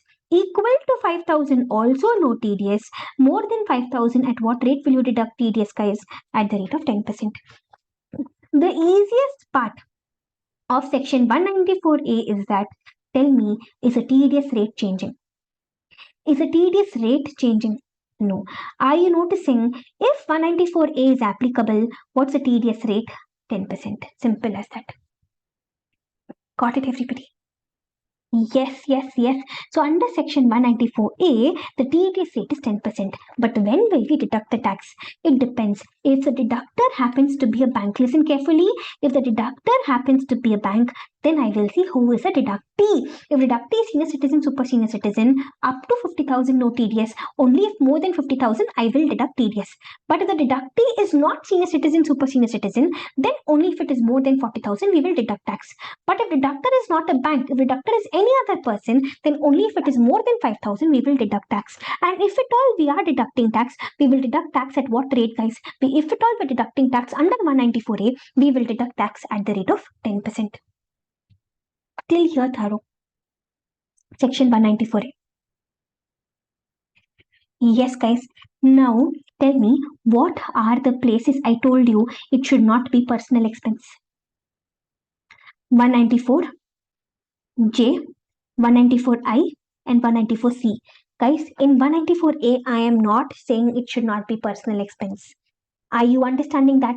It should not be personal expense only in 3 sections I have told you. Which 3 sections?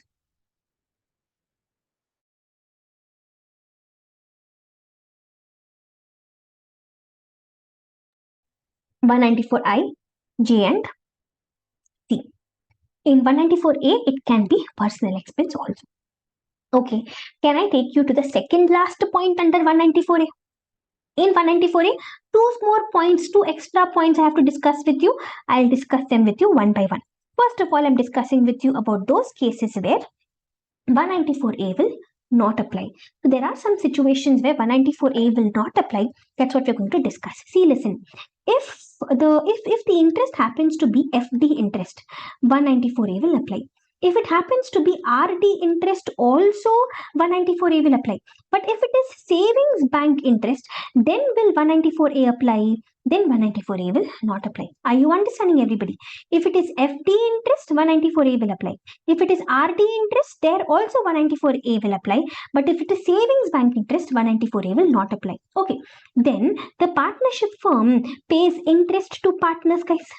When the partnership firm pays interest to partners, here also 194A TDS will not apply. Then when the assessee, when I pay interest to bank, I will not deduct tax.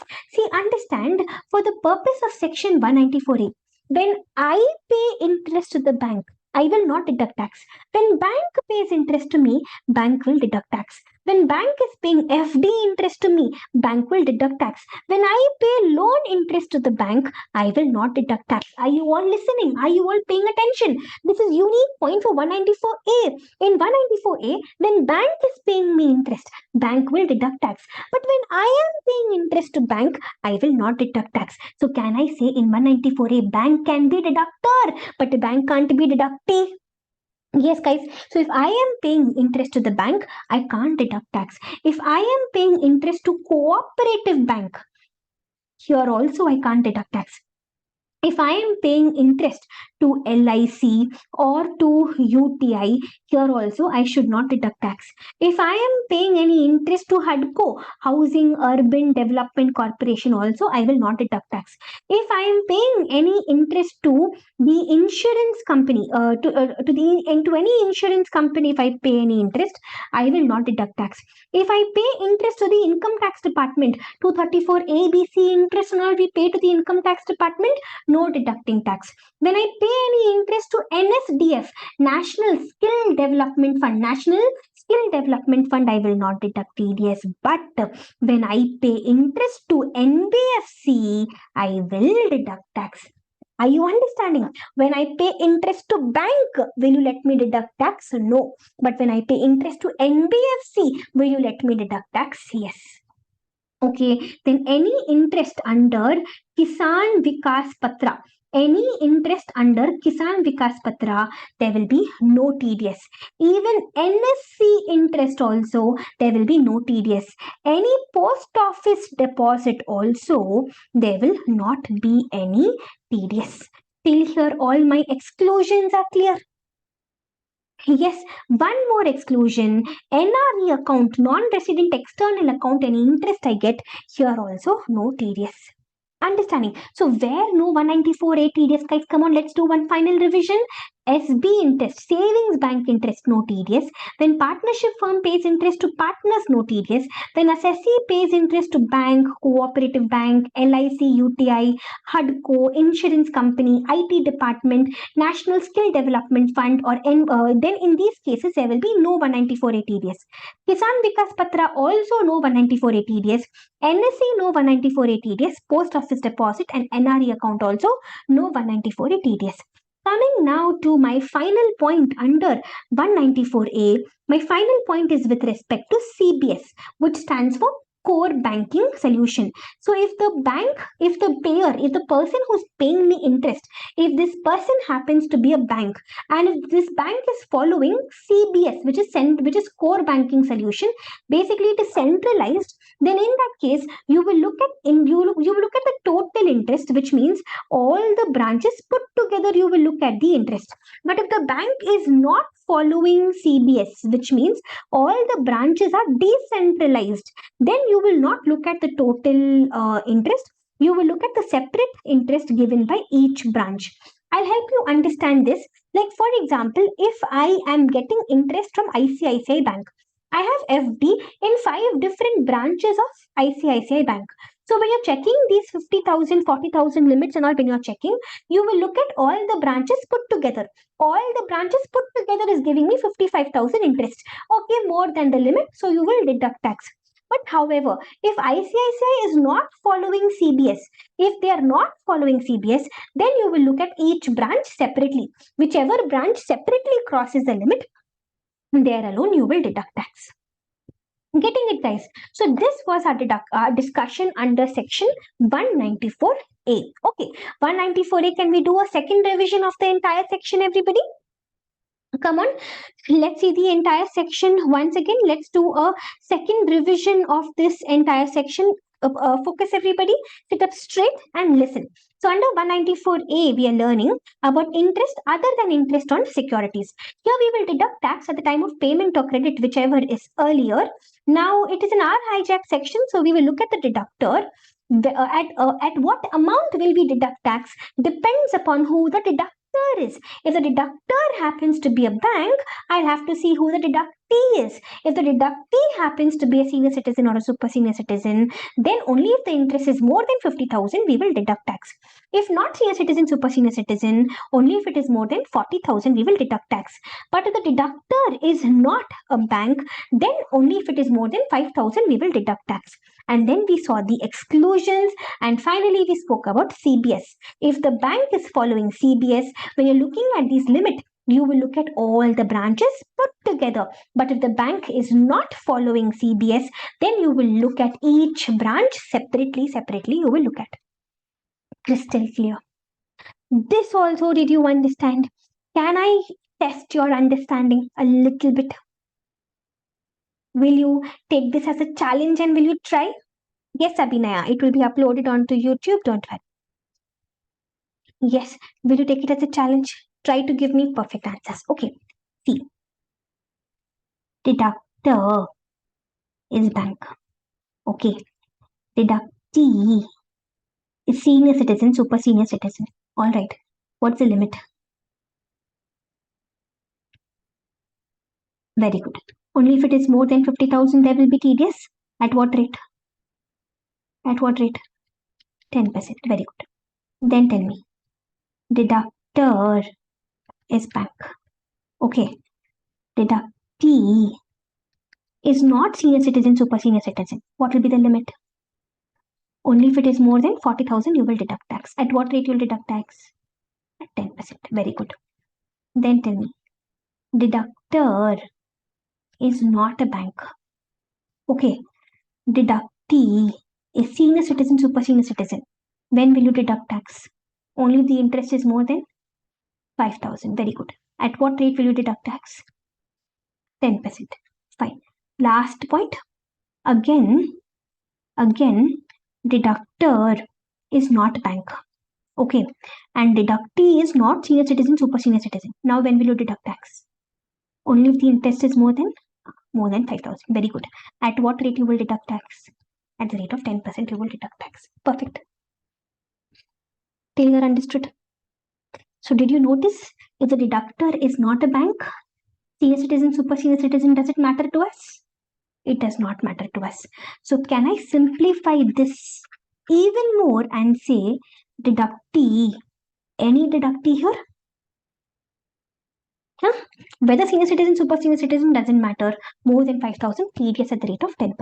Okay. Now listen. One more challenge.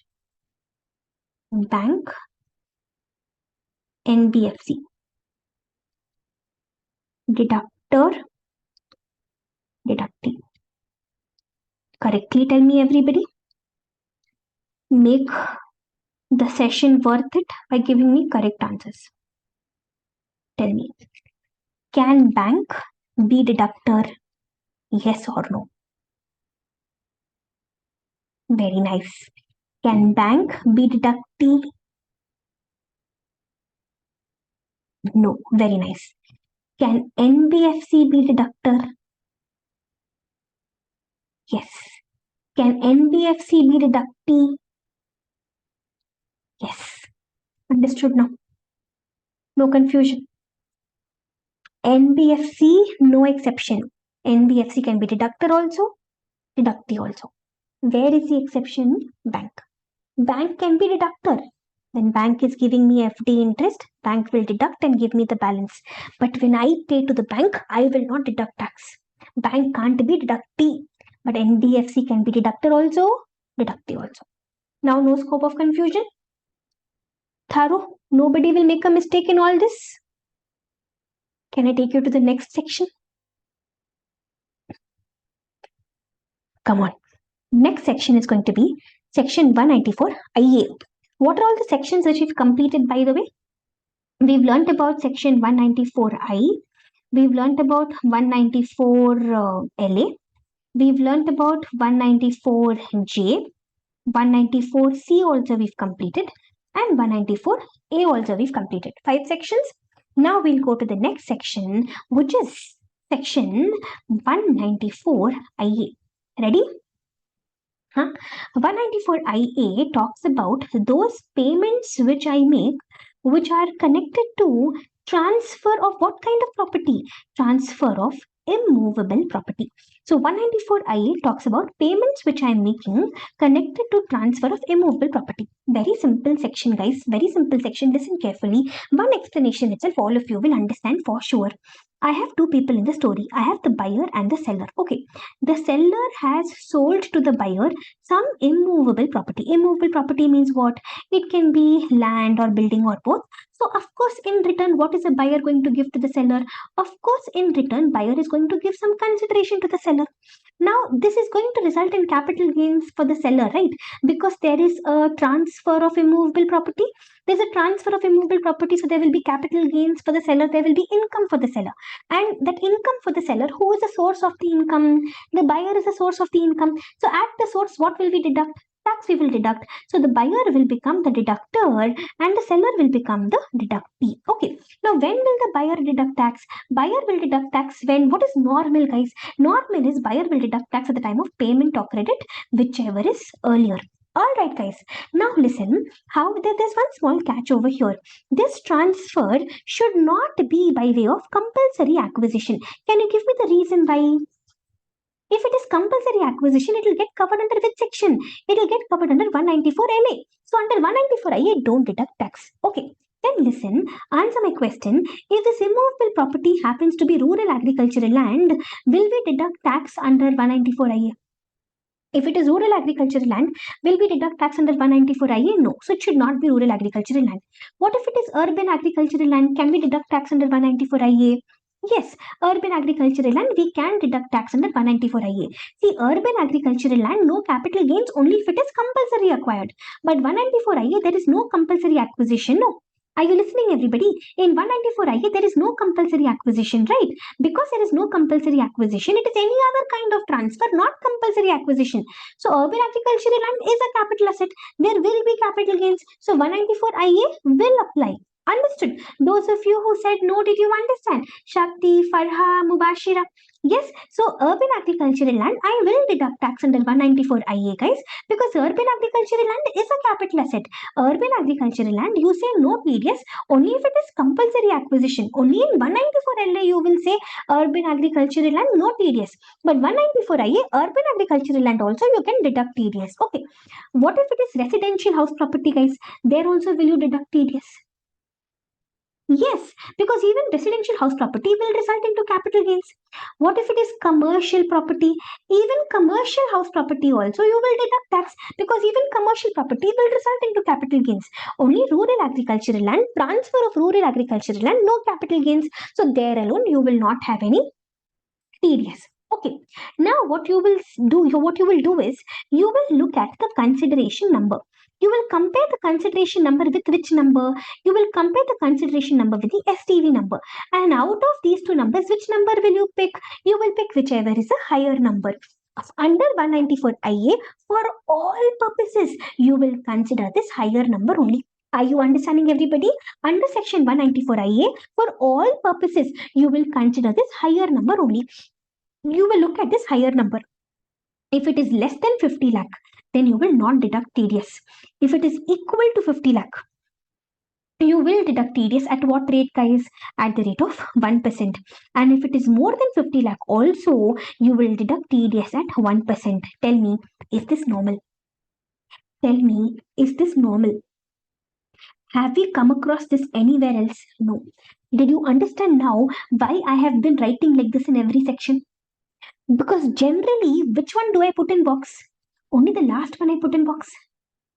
Are you noticing? Are you noticing this is an abnormal section by even equal to 50 lakhs, you are going to deduct tax.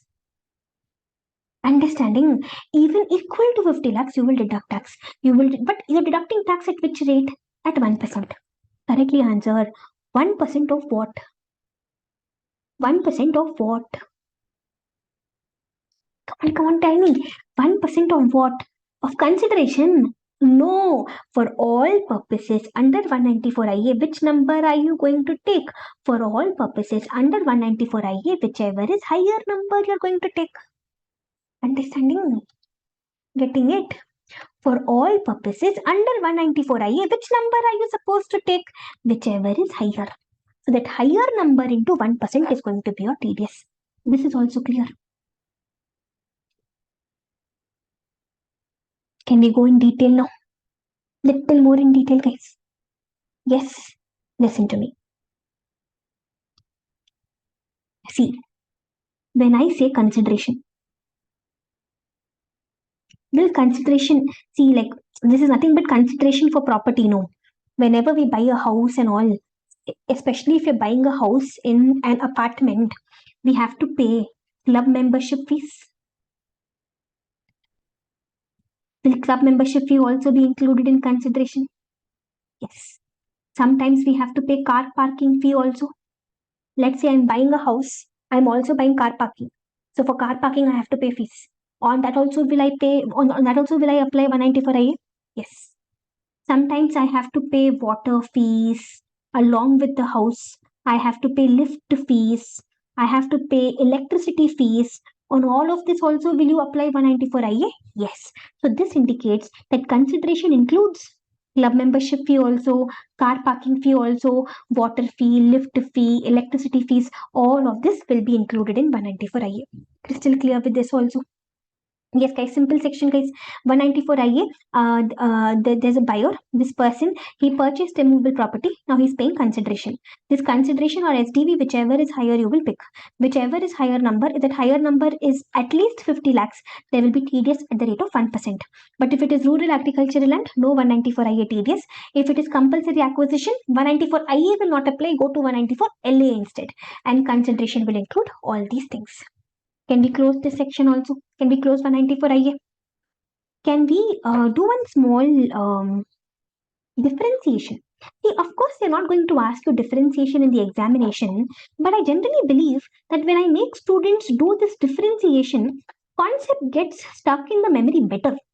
So can you try to differentiate these two sections, guys? See, this is a very nice, very effective method of learning, okay? Listen to this. I'm giving you a very important tip right now. This is a very, very effective method of learning. Whenever two sections, confusion is possible. What you should always try to do?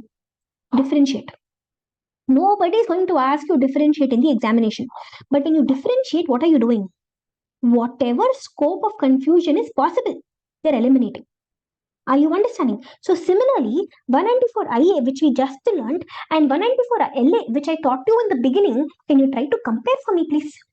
194IA, when will it, see 194, what's the first difference? Very good. 194IA will not apply in compulsory acquisition.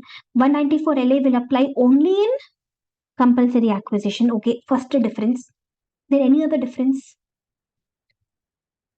194IA will not apply to rural agricultural land. 194LA will not apply to what? To rural agricultural land also, urban agricultural land also. Do you remember this? Urban agricultural land, compulsory acquisition. Remember 1037 I spoke to you about. Then 194IA, when do we deduct tax? At the time of payment or credit, whichever is earlier. 194LA, when do we deduct tax, guys? Only at the time of payment. Then, okay, tell me TDS rate. 194IA TDS rate is 1%. 194LA TDS rate is 10%. Then what is the amount? What is the limit? Limit. 194IA, you will look at the consideration or stamp duty value, whichever is higher. This higher number has to be at least 50 lakhs. Then you will ask me to deduct tax, guys. But what about 194LA? 194LA, will you look at SDV here also? No. 194LA, you will only look at the consideration. Is the consideration more than how much? More than 2,50,000, then only you will deduct tax. Got it. I've just put all the differences, guys. That's all. Nothing much I've done. I've just differentiated these two sections. Now, no scope of confusion. You've understood this? Yes. Can I take you to one more point under 194 IA? Last point, guys. Don't lose your patience. One more small thing. Till here, understood, no? Payment for transfer of immovable property, consideration or STV, whichever is higher. If it is at least 50 lakhs, then TDS will be deducted. At what rate TDS will be deducted?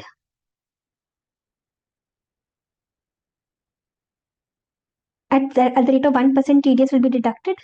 And when will you deduct TDS? If it is at least 50 lakhs. And in the consideration, you will include club membership fee also, car parking fee also, water fee also, lift fee also, electricity fee also. You will include everything. Rural agricultural land you will not cover. Compulsory acquisition you will not cover. And these are your differences. Till here clear? See, listen, I am now taking you to another point, all right. It is connected to 194 IA, all right. Listen to me. See, what I'm going to be discussing with you now is a common point between three sections. 194 IA, section 194 IB, and 194M. In these three sections, you have a common point. What is a common point? Listen to me. Common point number one. Generally, the deductor needs a TAN number, tax deduction and collection account number. But in these three sections, TAN number is not mandatory. It is not required. Understanding, everybody? Yes. So point number one, extra point number one, generally, in any TDS section, if you see, generally, the deductor's TAN is required. Generally, any TDS section, if you see, deductor's TAN is required. TAN stands for tax deduction and collection account number. But however, in these three sections, the TAN number is not mandatory. It is not required. Common point number one. Common point number two. Do you remember in the very first part of our session, I told you in some sections, the first two will be combined. Remitting tax, the challan and the return will be combined, guys. That is these three sections only. In section 194 IA, section 194 IB, and in section 194 M. In these three sections, the deductor will have two responsibilities.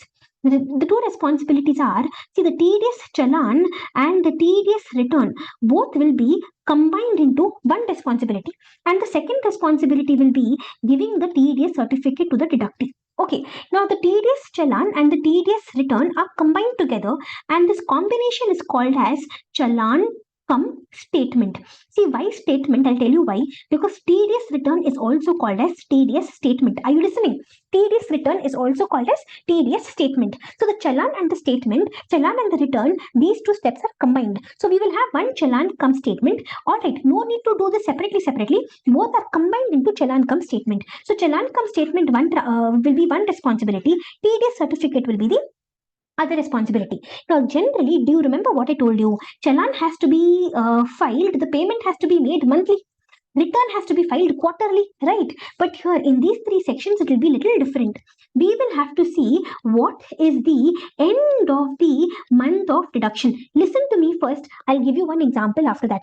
You will see what is the end of the month of deduction. Okay, from the end of the month of deduction, from this date, within 30 days, from this day, within 30 days, you will have to file this challan cum statement. From the end of the month of deduction, within 30 days, we will have to file this challan cum statement. Challan means what? We'll have to make the payment of the TDS to the government. So making the payment of the TDS to the government and filing the return, everything will happen together within 30 days from the end of the month of deduction. Now, from this date, from the expiry of this 30th day, within the next 15 days, from the expiry of this 30 days, within the next 15 days, the TDS certificate has to be given to the deductee. All right. Now listen. Challan cum statement form number 26QB. TDS certificate form number 16B. Do you have to remember the form numbers? No. The form numbers you don't have to remember. In the ICA study material, very clearly they have given a note before they have given one big chart of form numbers. Okay. Before that chart, they have very clearly mentioned that that form numbers you don't have to remember. That's a very good initiative of ICI, I would say. You don't have to remember form 16B, form 16C. The form numbers you don't have to remember. You just have to remember the time limit. Okay, like for example, under 194 IA, let us say the tax was deducted. Let us say that the TDS, the tax was deducted on 7th of July 2024. Okay, now tell me, what is a month of deduction? July. What is the end of the month of deduction, guys? End of the month of deduction, 31st July 2024. This plus 30 days will be what? This plus 30 days will be what? Come on, come on, come on, tell me. This plus 30 days is going to be 30th of August 2024. So by 30th of August 2024, what should we do? Pay the tax to the government, also file the return challan cum statement. Okay, and within the next 15 days, will be what? 14th September 2024. By this date, TDS certificate we have to give. Is still clear with this also? Perfectly understood. Same thing we will be seeing in 194 IB also, 194 M also. So two more times we will revise in the course of our discussion. You will become thorough with it by the very end of it. All right, guys. So this was a common point in which section? 194 IA, 194 IB, and 194 M. Out of these three sections, which section do you know right now? You know only about 194 IA. So what are the common points? Common point number 1 is that deductor stand is not required. Deductor stand number is not required. Common point number 1. Common point number 2. Generally, if you see, the challan has to be filed monthly, the return has to be filed quarterly, and the TDS certificate also has to be given quarterly. This is how it is generally. But however, if you look at these three sections, we have a common point. What is a common point, guys? The common point is the challan and the statement will be combined together. The challan and the statement will be combined together. You'll have to pay the amount of TDS to the government, and you will have to file the return within how much time? Within 30 days from the end of the month of deduction. Within 30 days from the end of the month of deduction, and within the next 15 days, you'll have to give the TDS certificate. Okay, generally TDS certificate quarterly, but these three sections, within 15 days from the expiry of the 30th day, within 15 days, TDS certificate has to be given. Now, guys, listen to me. Don't you think there is a possibility 30th August 2024 is the last day for this? But don't you think there is a possibility I could have paid the TDS amount and filed the challan cum statement much before this?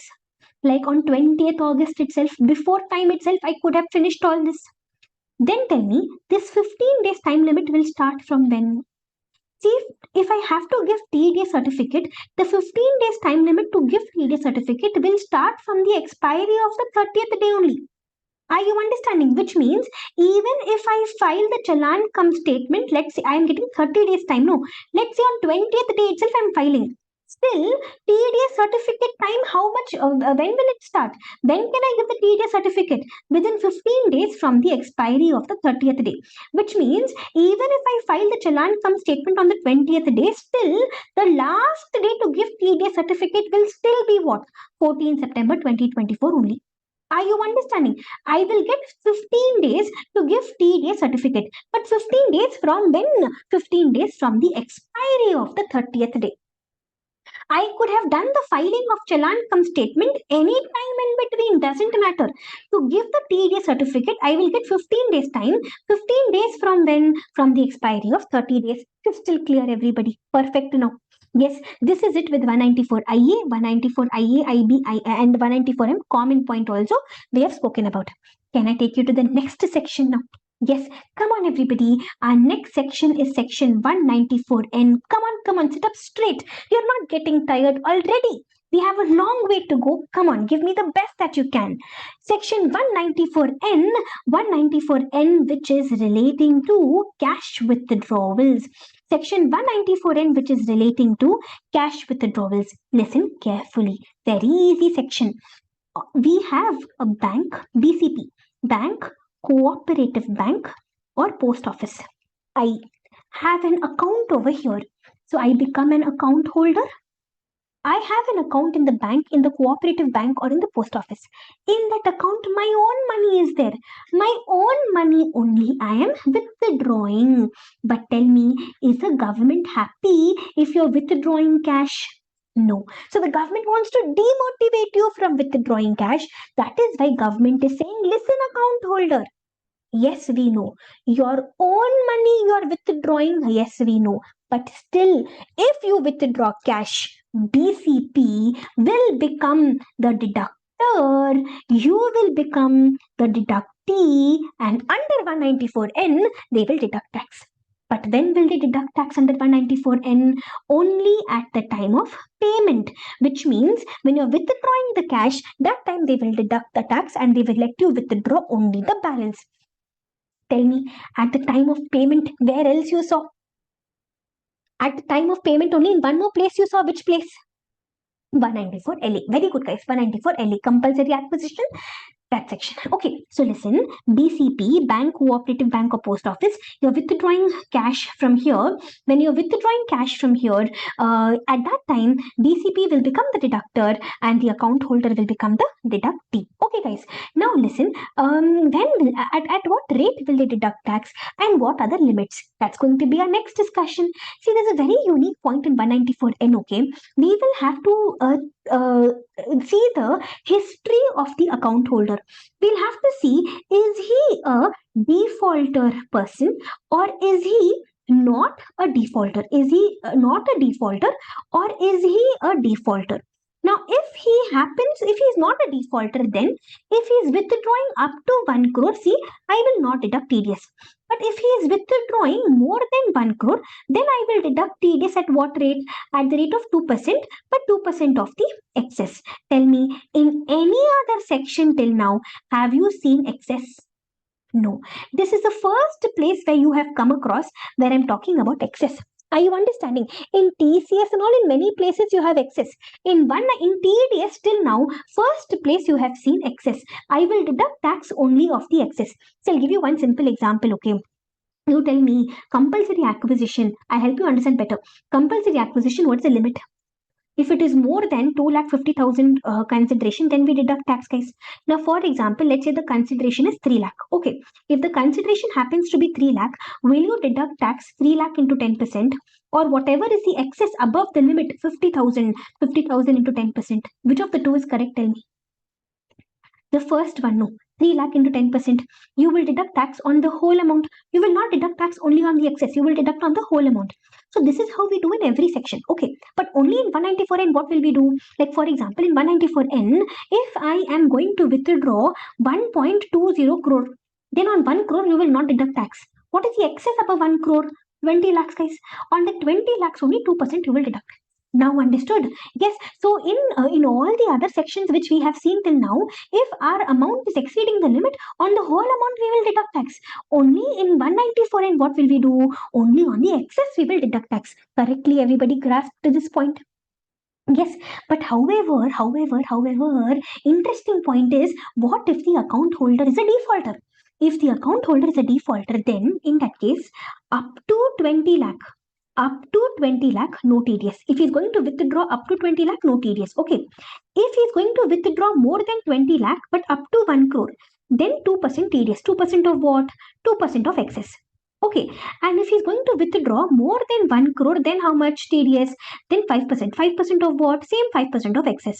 So, if I have to take the same example, if I have to say same 1.20 crores, if I have to take up to 20 lakh, no TDS. Okay, 20 lakh to 1 crore, in between how much withdrawal is there?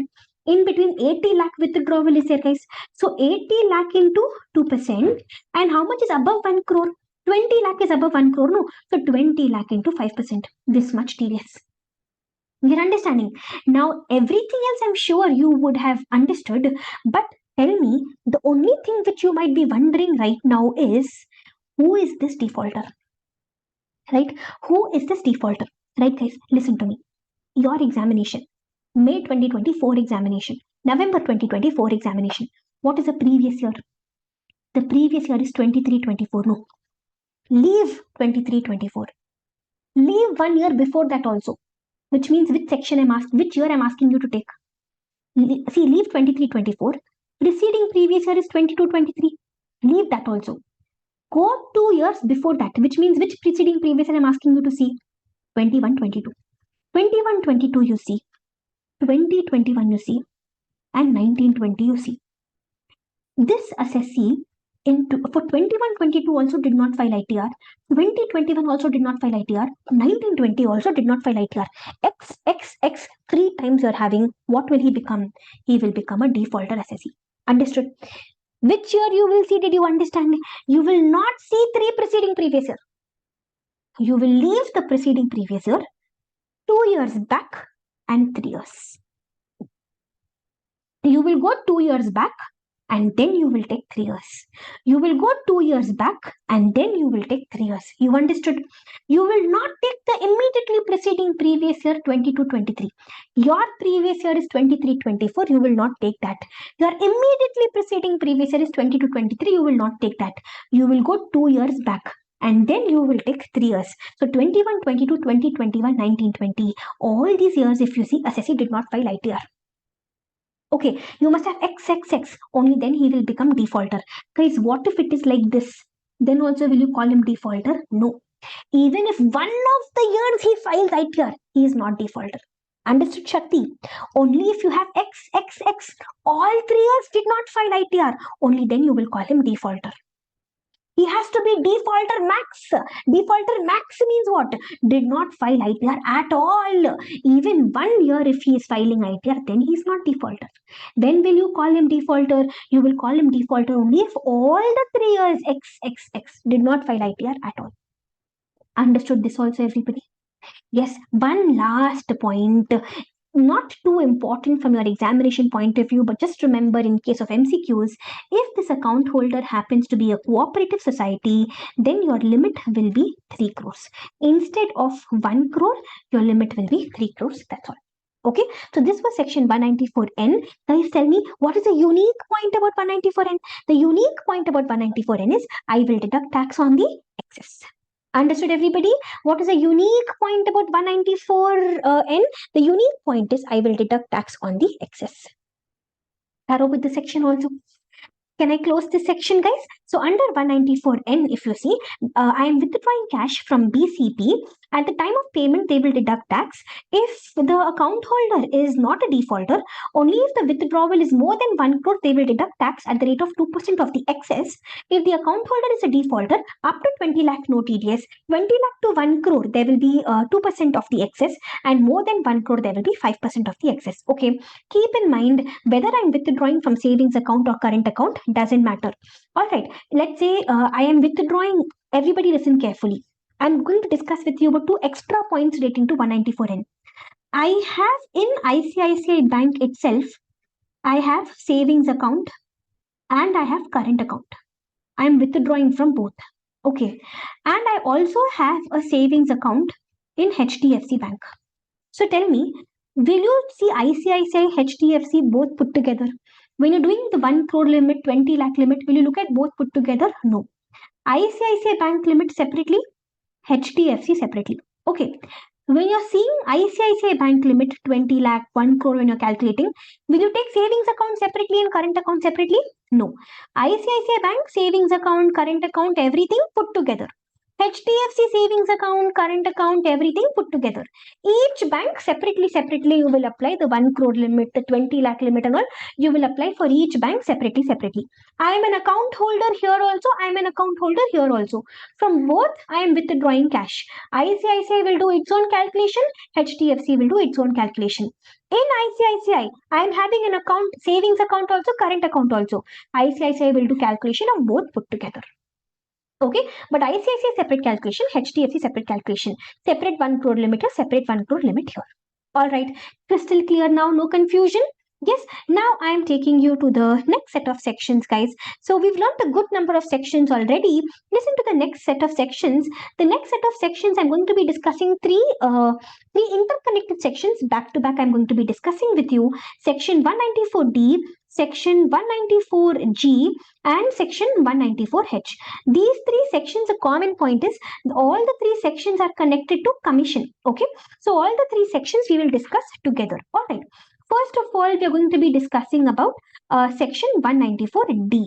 Alright, now I'll draw my diagram for you. Listen to me carefully. Under section 194D, what happens is, again, there are two people in the story. Let's say we have this person, Mr. Blue, and we have this person, Mr. Green. Now, this Mr. Green happens to be an insurance agent, and this Mr. Blue happens to be, let's say, an insurance company. Now, every time the insurance agent sells an insurance policy, the insurance company will give insurance commission to the insurance agent, guys. There will be insurance commission, right? So, section 194D is applicable to insurance commission. So, whenever the insurance company is paying insurance commission to the insurance agent, at the time of payment or credit, whichever is earlier, they will deduct tax at source. Okay. Now, this insurance company can be any kind of insurance company, guys. It can be any kind of insurance company. It can be a life insurance company, it can be a medical insurance company, it can be a vehicle insurance company. It doesn't matter. It can be any kind of insurance company. Now, when will we deduct tax? We will, it depends. What is the amount? The amount depends. If it is less than 15,000 rupees, there will be no TDS. If it is equal to 15,000 rupees also, there will be no TDS. Only if the commission is more than 15,000 rupees, only then there will be TDS at the rate of 5%. Tell me, is this normal or is this abnormal, everybody? This is normal, right? Where did you see abnormal? Which section did you see abnormal? Correctly tell me. Only one section you saw abnormal till now, which is 194 IA. In 194 IA, we said at least 50 lakh we will deduct tax at the rate of 1%, right? But here, if you see, it is normal. Only if it is more than 15,000, only then we will deduct tax. At what rate will we deduct tax? At the rate of 5% we will deduct tax. Is this crystal clear, everybody? Till here, did you all understand? Yes.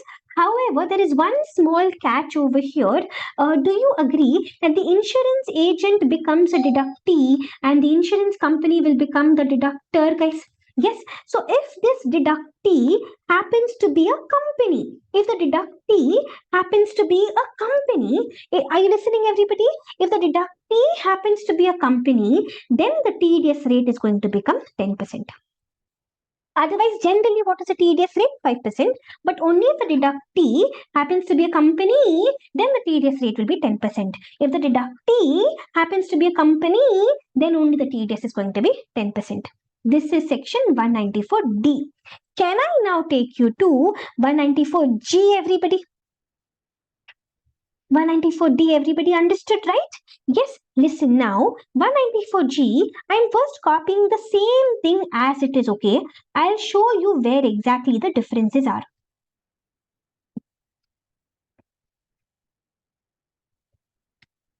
Listen now. See, under 194G, this person, Mr. Blue, happens to be a person who is conducting lottery. Blue happens to be a person who's conducting lottery, and green happens to be a person who is selling lottery tickets on behalf of Mr. Blue. So every lottery ticket which green sells, what will blue give green? Blue will give green lottery commission, guys. So 194G is applicable to lottery commission. Did you understand till here? 194D is applicable to insurance commission. 194G is applicable to lottery commission. Even over here, at the time of payment or credit, whichever is earlier, they will deduct tax. Only if it is more than 15,000, they will deduct tax. At the rate of 5%, they will deduct tax. But here, doesn't matter. Even if the deductee is a company, still TDS rate will be 5% only. If deductee is a company, the TDS rate will become 10%. That is only under which section? Only under 194D. Not in 194G, not in 194H. This is also clear. Yes, guys. Can I give you a? Can I take you to the next section now?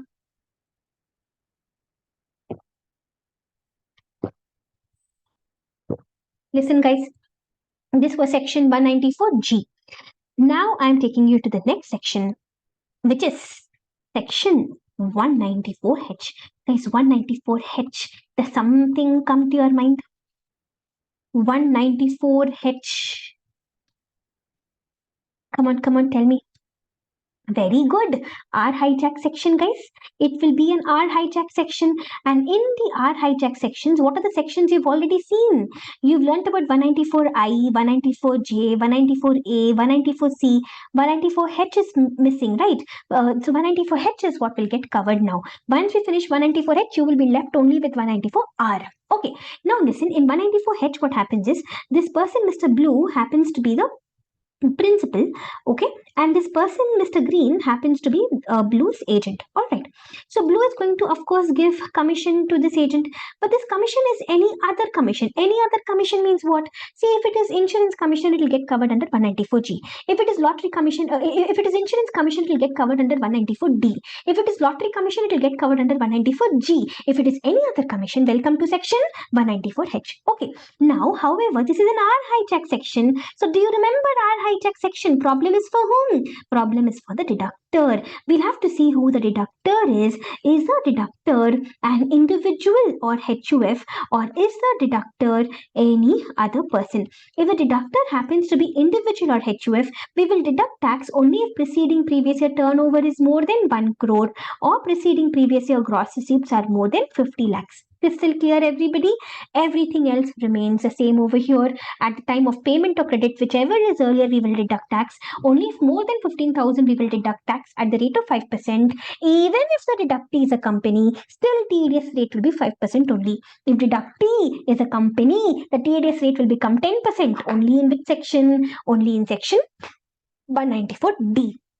Then tell me, do you remember it should not be a personal expense? Like this, we have seen in some sections already. Which sections have we seen in, guys? 194I, 194J, and 194C. Now we are seeing it in one more section, 194H. Also, it should not be a personal expense. That's all. It should not be a personal expense. You will not find anywhere else. It should not be a personal expense. Where in all you have now? Easy to remember, HIJC. HIJC. Easy to remember. It should not be a personal expense. Where do you have this? HIJC. In 4 sections, HIJC. Okay, in these 4 sections only, it should not be personal expense. Nowhere else. I'm going to say this for you now. Got it? So with this, we've learned one more very important section. We have learned about 194H also. Okay, so 3 sections we learned back to back: 194D, 194G, and 194H. 194D, G, H. What is the common point, guys? The common point is all the 3 are relating to commission. In all the 3, only if it is more than 15,000, we will deduct tax. In all the 3, at the time of payment or credit, whichever is earlier, we will deduct tax. In all the 3, we will deduct tax at the rate of 5%. What are the differences? In 194D, I'm talking about insurance commission. 194G, I'm talking about lottery commission. 194H, I'm talking about other commission. 194G and H, TDS rate is always 5%. Only in 194D, if the deductee happens to be a company, I will deduct tax at the rate of 10%. Thorough? Confident? Anybody still thinking of skipping the chapter? Please say no. You will be able to handle it. Gaining the confidence, everybody? Yes, yes, guys. Yes. I'm glad, very glad. Come on, guys. Let's go ahead. Let's go to the next section. Our next section is going to be section 194M. Section 194M. Will you listen to this carefully? Very interesting section, guys. Listen as well as you can. Okay. See, we have 2 people. Blue, green. Okay. Blue is making payment to green. Why is blue making payment to green? What payment is it? This payment is either relating to a works contract, which is not covered under 194C, or this payment is commission payment, which is not covered under section 194H. It is commission payment which is not covered under 194H. Or this payment happens to be payment of professional fees which is not covered under section 194G. Did you notice I spoke only about professional fees? Did you notice I did not talk about technical fees, royalty, non-compete fee, director's fees? You noticed I'm talking only about professional fees. But guys, why are these sections not applicable? Why is 194CHJ not applicable? What is the problem? Listen, why are these sections not applicable? Guys, do you agree all the three are R hijack sections? Which means all the three will apply only if deductor, if individual or HUF preceding previous year turnover is more than 1 crore or preceding previous year gross receipt is more than 50 lakh, only then these sections will apply, guys. Which means if the preceding previous year turnover is within 1 crore or preceding previous year gross receipt is within 50 lakhs, then these sections will not apply. If these sections are not applicable, welcome to 194M. Got it? Huh? Why are these sections not applicable? They are R hijack sections.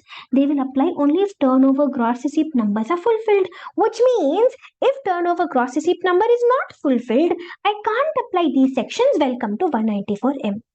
So in 194M, unique point, deductor has to be only individual or HUF. Deductor can't be any other person. Till here understood?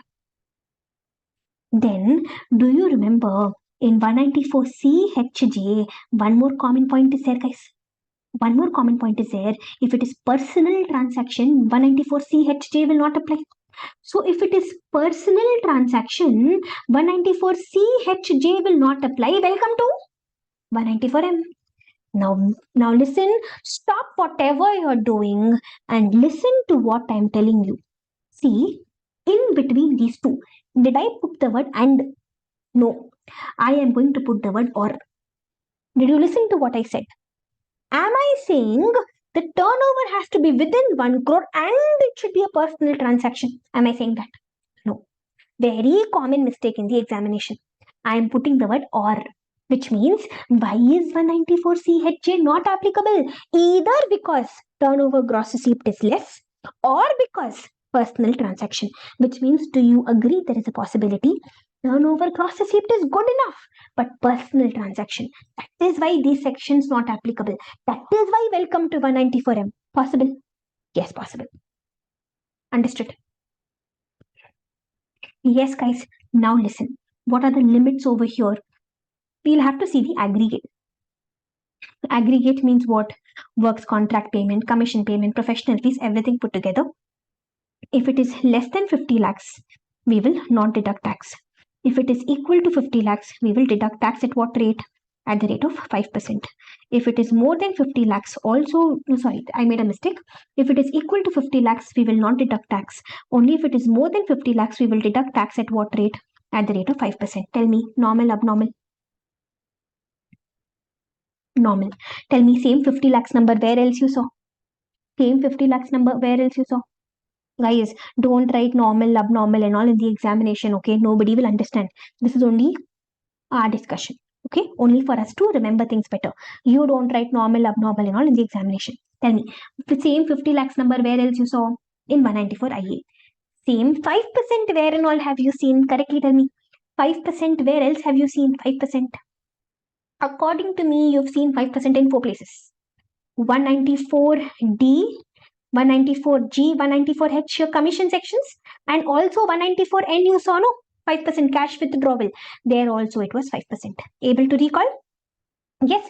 So this is it about 194M, guys. So under 194M, can we summarize? So 194M will apply if it is works contract payment but not covered by 194C, commission payment but not covered by 194H, professional fees but not covered by 194J.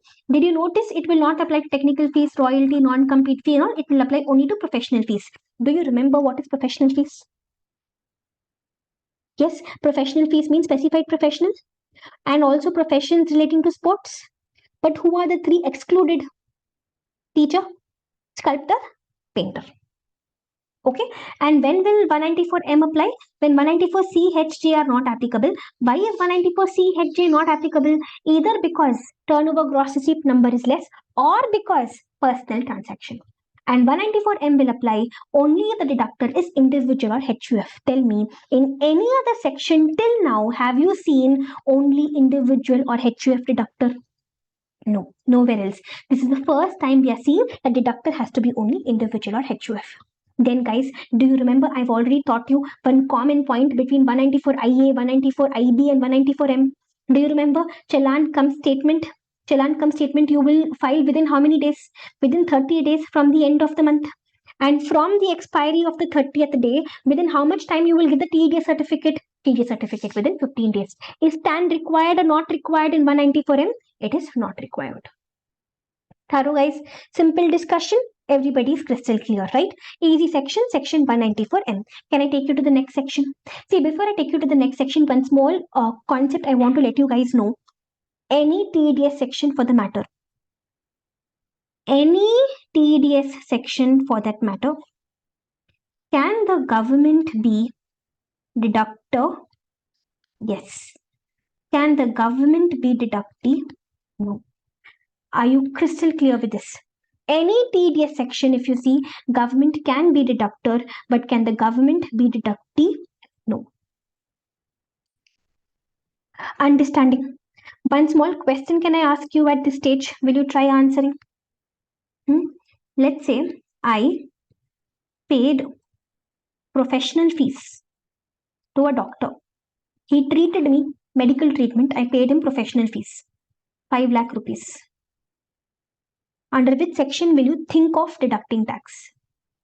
First, which section will you think of? First, you will think of 194J, guys, because professional fees. But under 194J, will you be able to deduct tax? Personal transaction, you will not be able to deduct. So if 194J is not applicable, then which section will you think of? Then you will think of 194M. But are you seeing only 5 lakh rupees, guys, which is within 50 lakh rupees? Therefore, 194M will also not apply. So are you understanding? First, you will try to fit under which section? CHJ. Only if CHJ is not applicable, only then you will think of 194M. Crystal clear? Can I take you to the next discussion? I'll take you to the next section, guys. The next section, which is section 194 DA. A very, very interesting section. Not very difficult also, but too many mistakes students make in the examination. So with that point of view, I will explain the section to you so that you don't make the most common mistakes. Listen to me. Listen, 194 DA comes into the picture when I receive any payment from life insurance company. So let's say I have life insurance company and Mr. Blue. Now this Mr. Blue and the life insurance company, they are having a life insurance contract. Now under the life insurance contract, the life insurance company may make some payment to Mr. Blue, guys, what we generally call as maturity proceeds. Right guys, payment nothing but the maturity proceeds. Life insurance company is making some payment to Mr. Blue, some maturity proceeds, let us say. Now see, this payment, this maturity proceeds, listen carefully, okay? This payment, this maturity proceeds, sometimes it is exempt. Under which section, anybody? It's exempt under which section sometimes? Under section 1010B. And sometimes it is taxable. See, if it is exempt, then of course TDS will not apply. That much logic you must have grasped by now. If it is exempt, then 190, then TDS will not apply, right? If it is exempt, then 194 DEI will not apply. But if it is taxable, don't you think for Blue there is taxable income? And the source of the taxable income is life insurance company. And at the source, tax will be deducted. So life insurance company will become the deductor and Blue will become the deductee, guys. Now, life insurance company will deduct tax when? At the time of payment. Now, can you tell me at the time of payment where else you have seen? Quickly tell me. First of all, you saw at the time of payment in section 194 LA. And one more place you saw section 194N also. Remember cash withdrawals. Even there we said at the time of withdrawal we will deduct tax. And here one more place we are seeing which is section 194D. Okay, now listen, anyways, coming back. So if this payment is exempt, then there will be no 194DA, which means when will 194DA come into the picture? 194DA will come into the picture only if this maturity proceed is taxable for Mr. Blue. Taxable, only then 194DA will come into the picture, guys. Right, guys? Now see, when and all is this, when will this maturity proceeds be taxable? I'll tell you. See, first of all, if it is scheme and insurance policy, the maturity proceeds will always be taxable. Then under section 80 80 also you have taxable policy. No, like for example, if I took a policy for the maintenance of my dependent disabled relative, and if the dependent disabled relative predeceases the assessee, then whatever money we had deposited in the scheme, that entire money will be returned back to us. In 80 you must have learnt about a taxable policy. Did you understand what I just said? I'll repeat once again. Let's say I have a dependent disabled relative. For the maintenance of the dependent disabled relative, I took one life insurance policy. Okay, for the maintenance of dependent disabled relative, I took one life insurance policy. Now I kept saving money under this life insurance policy. Now, if the dependent and why did I take this policy? I was thinking, what if I die? Then who will take care of this dependent disabled relative? That is why I was saving money in the scheme. Now, even before the assessee could die, if the dependent disabled predeceases the assessee, which means assessee is still alive, the dependent disabled has died. Now the scheme is useless. So whatever money I had contributed to the scheme, that entire money will come back to me. And once this money comes back to me, it will be taxable for me. So under 80DD, if I receive taxable money, even under 80DD, if I receive taxable money, even that will come under 194DA. Or if I took the policy before 1st April 2012 and I paid premium more than 20% of sum assured, it is taxable policy.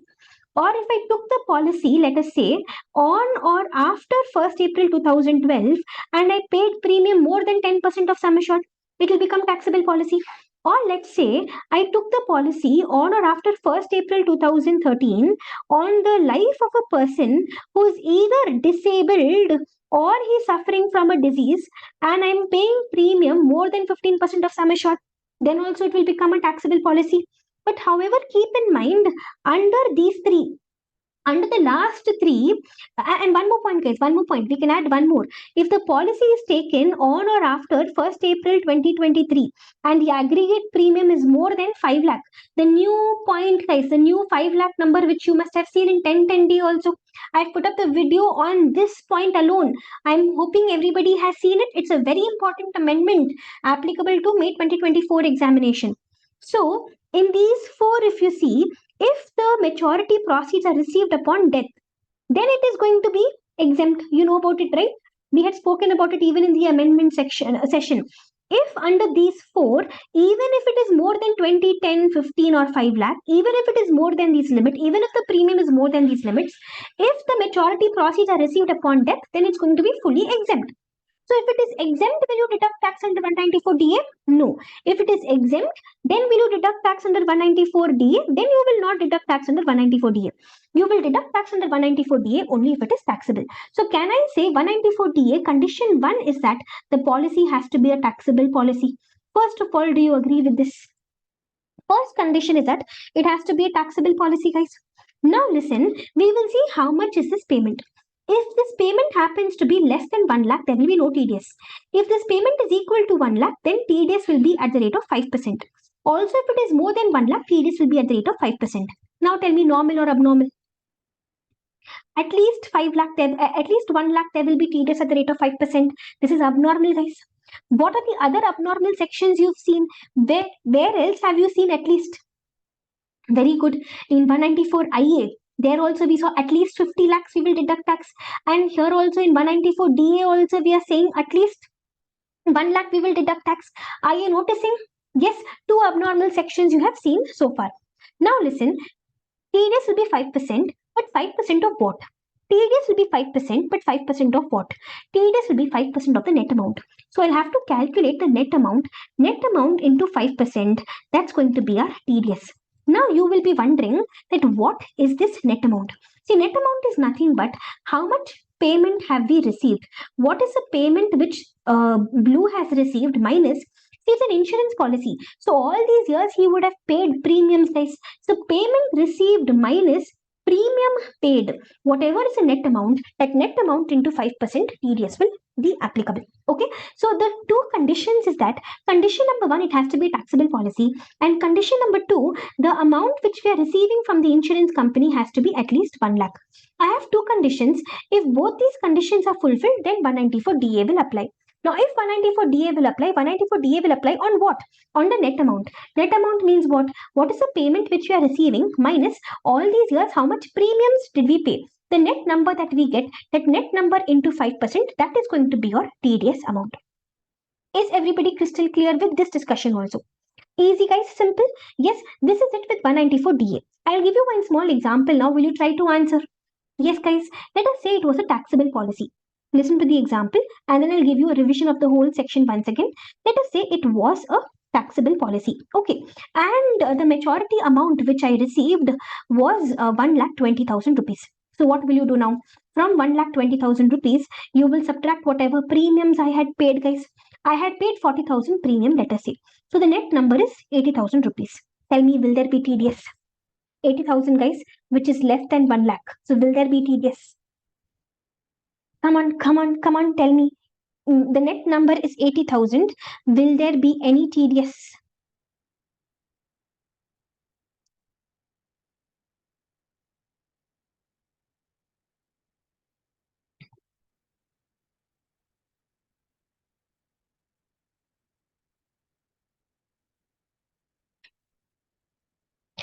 Yes, very good. There will be TDS because see, the 1 lakh number, will you check over here?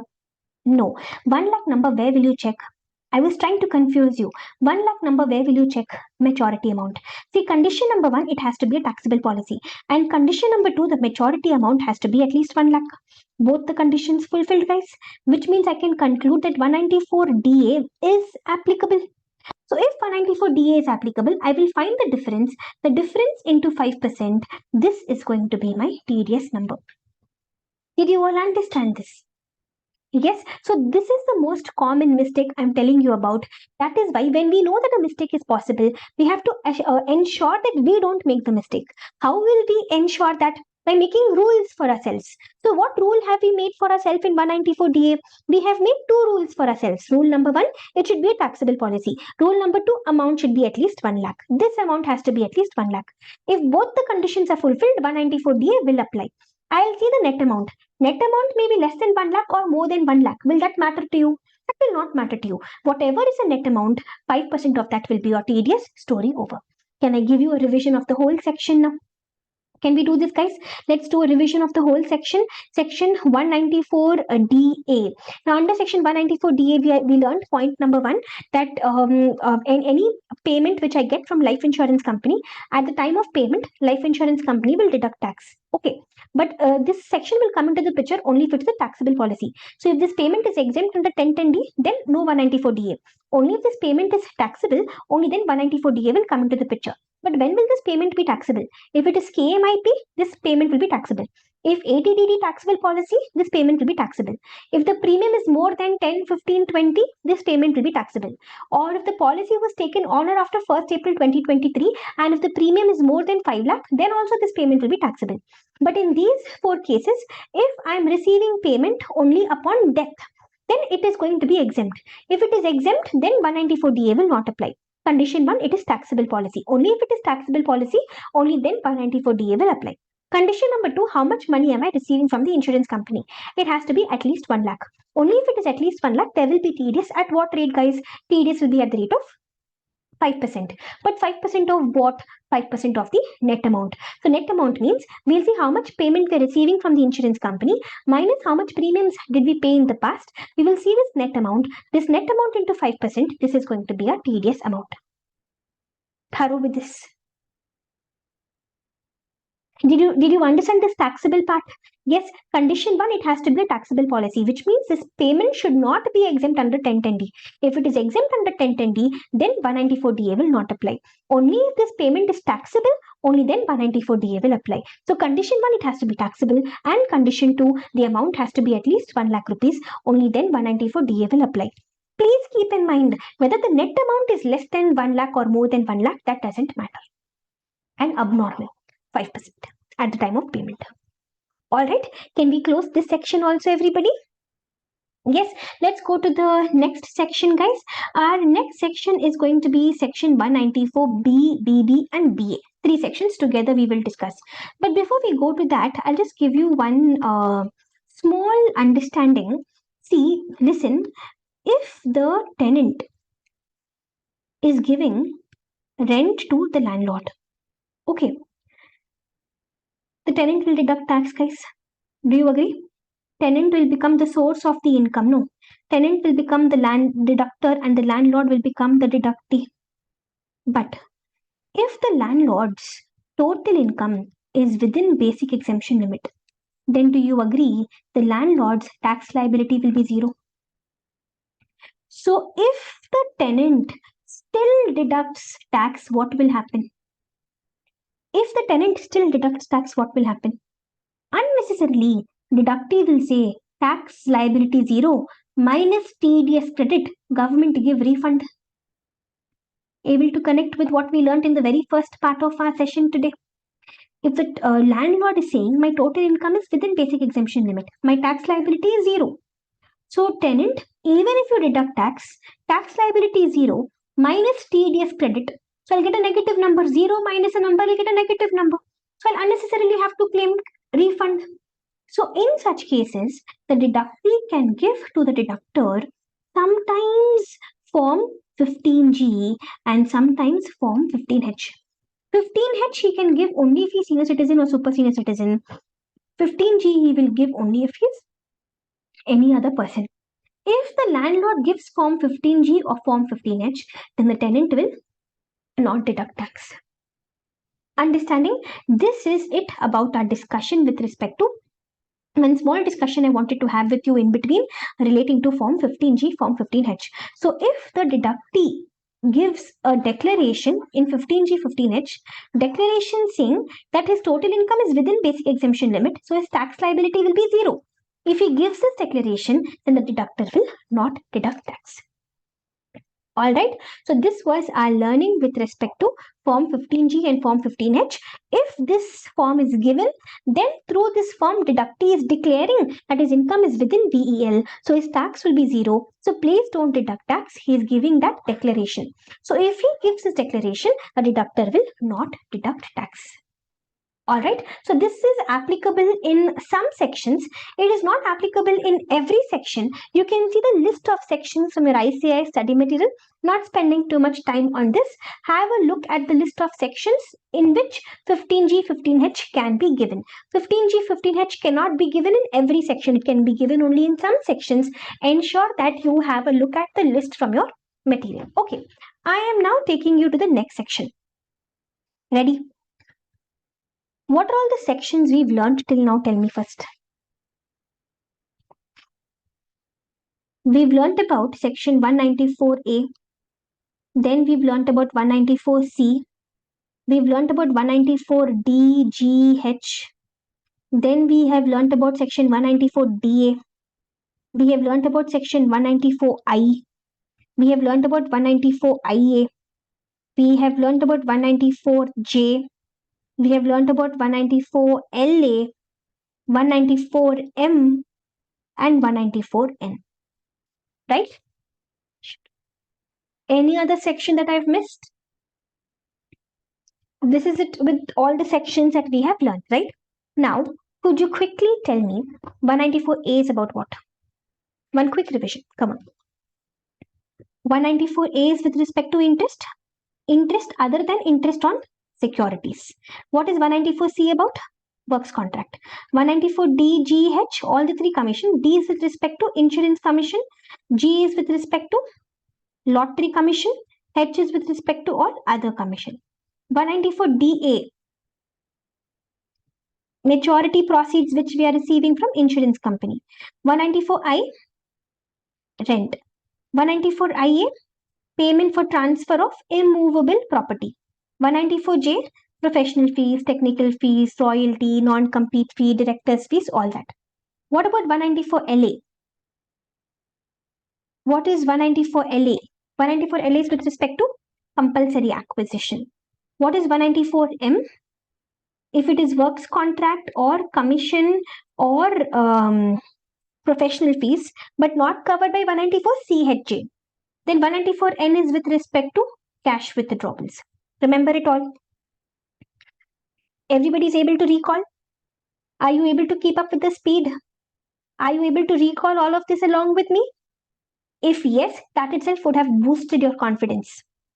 Now tell me, out of these sections, which section did we learn deducted has to be only individual or HUF? 194M, guys. Here we said deducted has to be only individual or HUF. Which sections we said tax will be deducted only at the time of payment? Payment only where? 194 DA, 194 LA, 194 N. What are your R hijack sections in this list? 194H, 194C, 194A, 194G. Where in all did you learn that it should not be personal expense? It should not be personal expense. Tell me, personal expense. Should not be personal transaction. 194C, HIJ. Easy, guys. C, HIJ. C, HIJ. All right. Now tell me, 194A, what's the limit? When do we deduct tax? Remember, we have three limits: 50,000, 40,000, 5,000. The limit first depends upon whom? The limit depends upon who the deductor is. If the deductor is bank, then it depends upon deductee. If deductee is senior citizen, super senior citizen, 50,000. Any other person, 40,000. If deductor is not a bank, limit is 5,000. And what's the TDS rate? 10%. Do you remember 194A right side? Over here, I have put a lot of exclusions. Do you remember 194A exclusions? When I pay interest to bank, savings bank interest, NRE account interest, Kisan Vikas Patra, NSE interest, partnership firm is paying interest to partners, I am paying interest to income tax department. In all those cases, no 194A TDS. Do you remember? CBS also we had discussed. Do you remember? Fine. Then 194C, what is the amount? We have two amounts over here. First, you will look at the aggregate. If the aggregate is more than 1 lakh, you will deduct tax. If the aggregate is within 1 lakh, you will look at each transaction separately. If it is more than 30,000, you will deduct tax. At what rate you will deduct tax depends upon who the deductee is. If deductee is individual or HUF, you will deduct tax at the rate of 2%. If deductee is any other person, you will deduct tax at the rate of, deductee is individual or HUF, you will deduct tax at the rate of 1%. If deductee is any other person, you will deduct tax at the rate of 2%. Remember this also. Then 194 DGH, what is the limit? The limit is 15,000. Only if it is more than 15,000, we will deduct tax at what rate? We will deduct tax at the rate of 5%. But in 194D alone, if the deductee happens to be a company, you will deduct tax at what rate? At the rate of 10%. Then 194DA, the section that we learnt just now. Do you remember the conditions? Condition number 1, it has to be a taxable policy. And condition number 2, the maturity proceeds have to be at least 1 lakh. So here this was an abnormal section. It has to be at least how much? At least 1 lakh. Then we will deduct tax at what rate? At the rate of 5%. 5% of what? 5% of the net amount. Now, do you remember, does the net amount have to be more than 1 lakh? Come on, tell me. Does the net amount have to be more than 1 lakh? Doesn't matter. Whether the net amount is more than 1 lakh or not, that is irrelevant for us. Whether the net amount is more than 1 lakh or not, that doesn't even matter to us. Remember that also. Yes. Then tell me the next section. Section 194I. Rent. What's the limit over here? What's the limit? Only if it is more than 2,40,000, only then we deduct tax. Only if it is more than 2,40,000, we deduct tax aggregate rent. At what rate, guys? At the rate of 10% generally, but for plant and machinery alone, 2%. 194 IA immovable property, if the consideration or SDV, whichever is higher, if it is at least how much? If it is at least abnormal, if it is at least 50 lakhs, then only we deduct tax. At what rate do we deduct tax? We deduct tax at the rate of 1%. Able to recall? Then 194J, only if the amount is more than 30,000 we deduct tax. But for director's fees, do you have a limit? No. Remember, professional fee separate limit, technical fee separate limit, royalty separate limit, non-compete fee separate limit. For director's fees, no limit. And what's the TDS rate? Generally 10%. But if it is technical fees or royalty relating to movies or films, or if it is, or the deductee happens to be a call center, then alone the TDS rate will be 2%. Then 194 LA compulsory acquisition. Only if the compensation is more than how much? Only if the compensation is more than rupees. Very good. 2,50,000. Only then we will deduct tax. At what rate will we deduct tax? At the rate of 10% we will deduct tax. And what about 194M? 194M, the aggregate has to be more than 50 lakhs. Then at what rate do we deduct tax? We deduct tax at the rate of 5%. Do you remember? 194M will apply only if 194CHJ is not applicable. But why is 194CHJ not applicable? 194CHJ is not applicable either because the turnover gross receipt number is less, or and.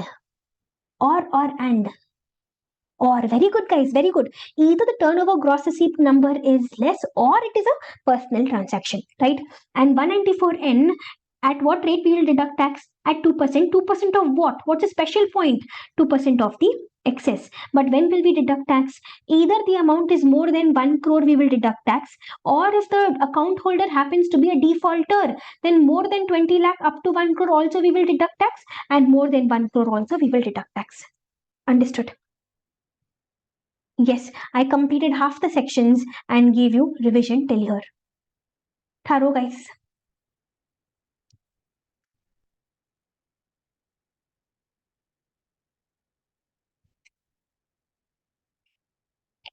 Yes.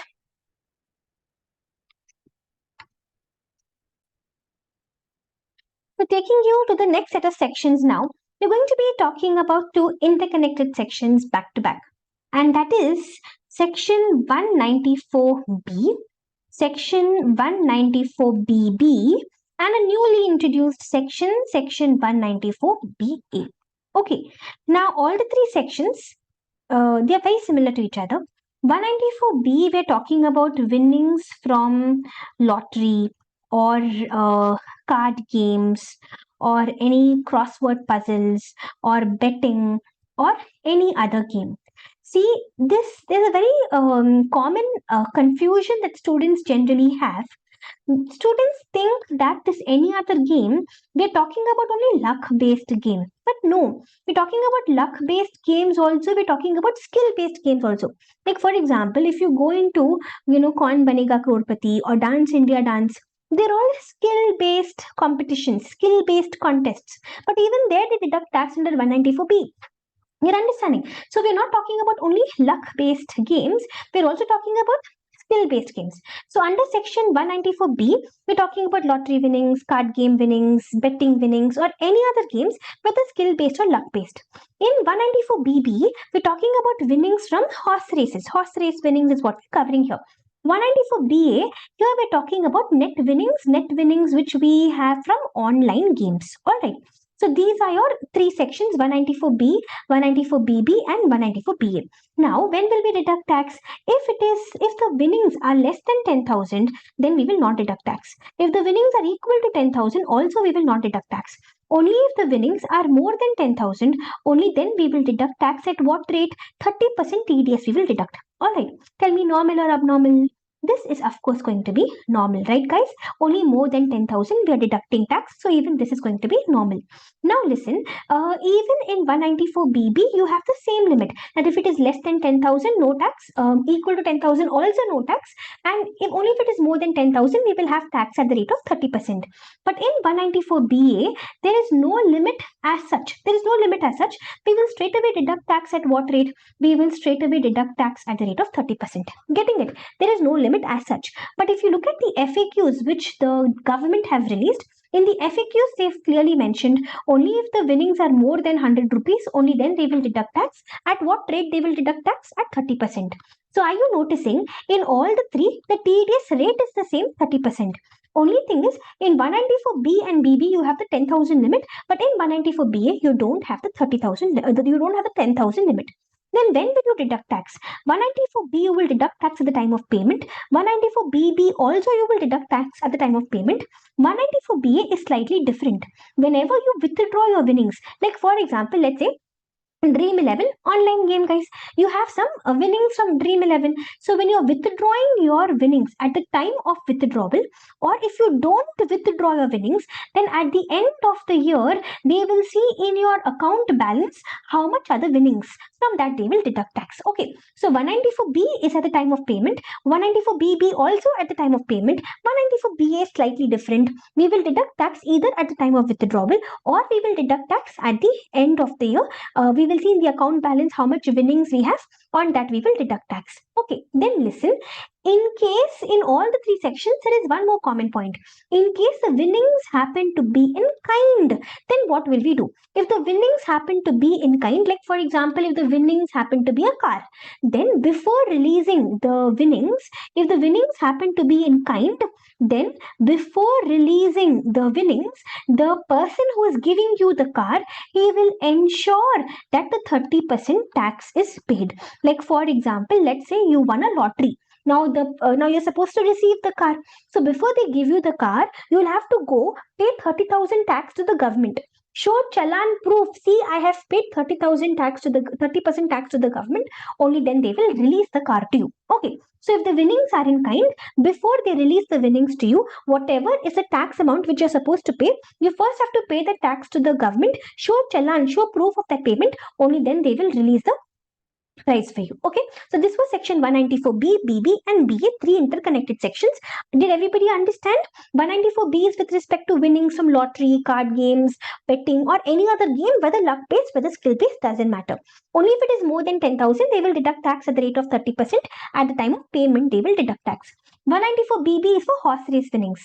194BA is net winnings with respect to online games. Here there is no limit. Even if it is less than 10,000, they will deduct tax. But FAQs say that only if it is more than 100 rupees, only then we should deduct tax. Even over here, TDS rate is 30%. Either when you withdraw your winnings, they will deduct tax, or if you don't even withdraw, then they will see end of the year how much balance is there in your account. On that balance, how much is your winnings? On that, they will deduct tax at the end of the year.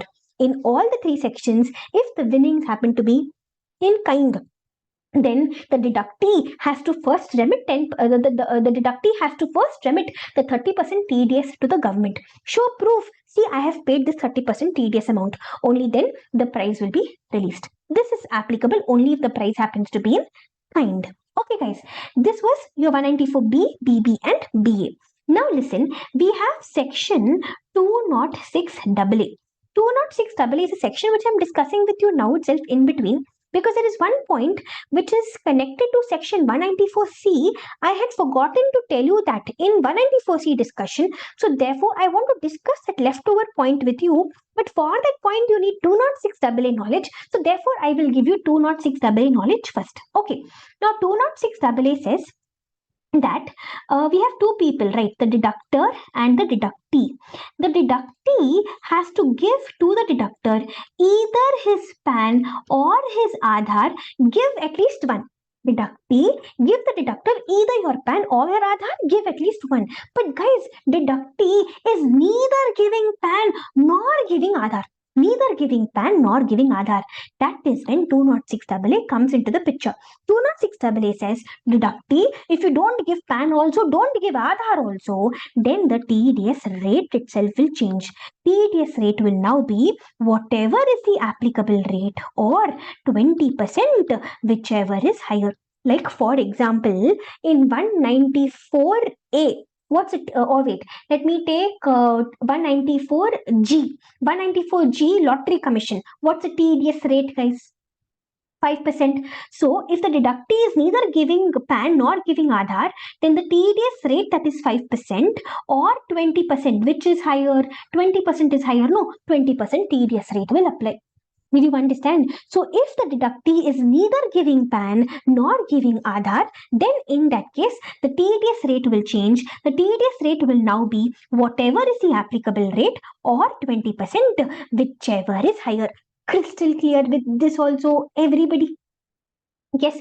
Can I take you to the point which I had missed to tell you in 194C? I'm so glad I did not forget it before the session got over. I'm so glad I got reminded about it now. Listen carefully. In 194C, by the way, what is 194C? Works contract section, guys. In that 194, I'm doing a combined discussion of 194C and 206AA. Okay. Do you remember in 194C I had told you, if the deductee happens to be a truck operator, which means he's in the business of plying, hiring, leasing goods carriages, and he does not have more than 10 goods carriages, and if he is giving his PAN or his Aadhaar, at least one he has given, and he also has given declaration, then in that case, section 194C will not apply. Do you remember this? So therefore, there will be no TDS. You remember this, guys? So what if, in the exact same situation, what if the deductee is a truck operator? He does not have more than 10 goods carriages. But guys, he is neither giving his PAN nor is he giving his Aadhaar. He is neither giving his PAN nor is he giving Aadhaar. then guys, do you agree? In that case, this exception will not apply. So which means 194C will apply. Do you agree to that? 194C will apply, guys, because he is not given PAN Aadhaar, which means one condition is not fulfilled, which means this exception will not apply. If this exception is applicable, you will say 194C not applicable. But because condition is not fulfilled, this exception is not applicable. So you will say 194C will apply. But he did not give his PAN Aadhaar. So which section will also apply? 206AA will also apply, guys. Now, under 194C, what's the TDS rate? Depends upon who the deductee is. If deductee is individual or HUF 1%, other deductee 2%. What does 206AA say? 206AA says whatever is the rate or 20%, whichever is higher. Obviously, what is going to be higher here? 20% is going to be higher. So there will be TDS at what rate? 20% TDS. Okay, now listen. What if the deductee is same thing I'm copying and pasting, okay? Or let me copy this. What if the deductee is a truck operator, okay? And this time he has more than 10 goods carriages. PAN Aadhaar he has given, at least one he has given. Then tell me, you yourselves think and tell me, which section will you deduct TDS? Correctly tell me, please. Which section will you deduct TDS?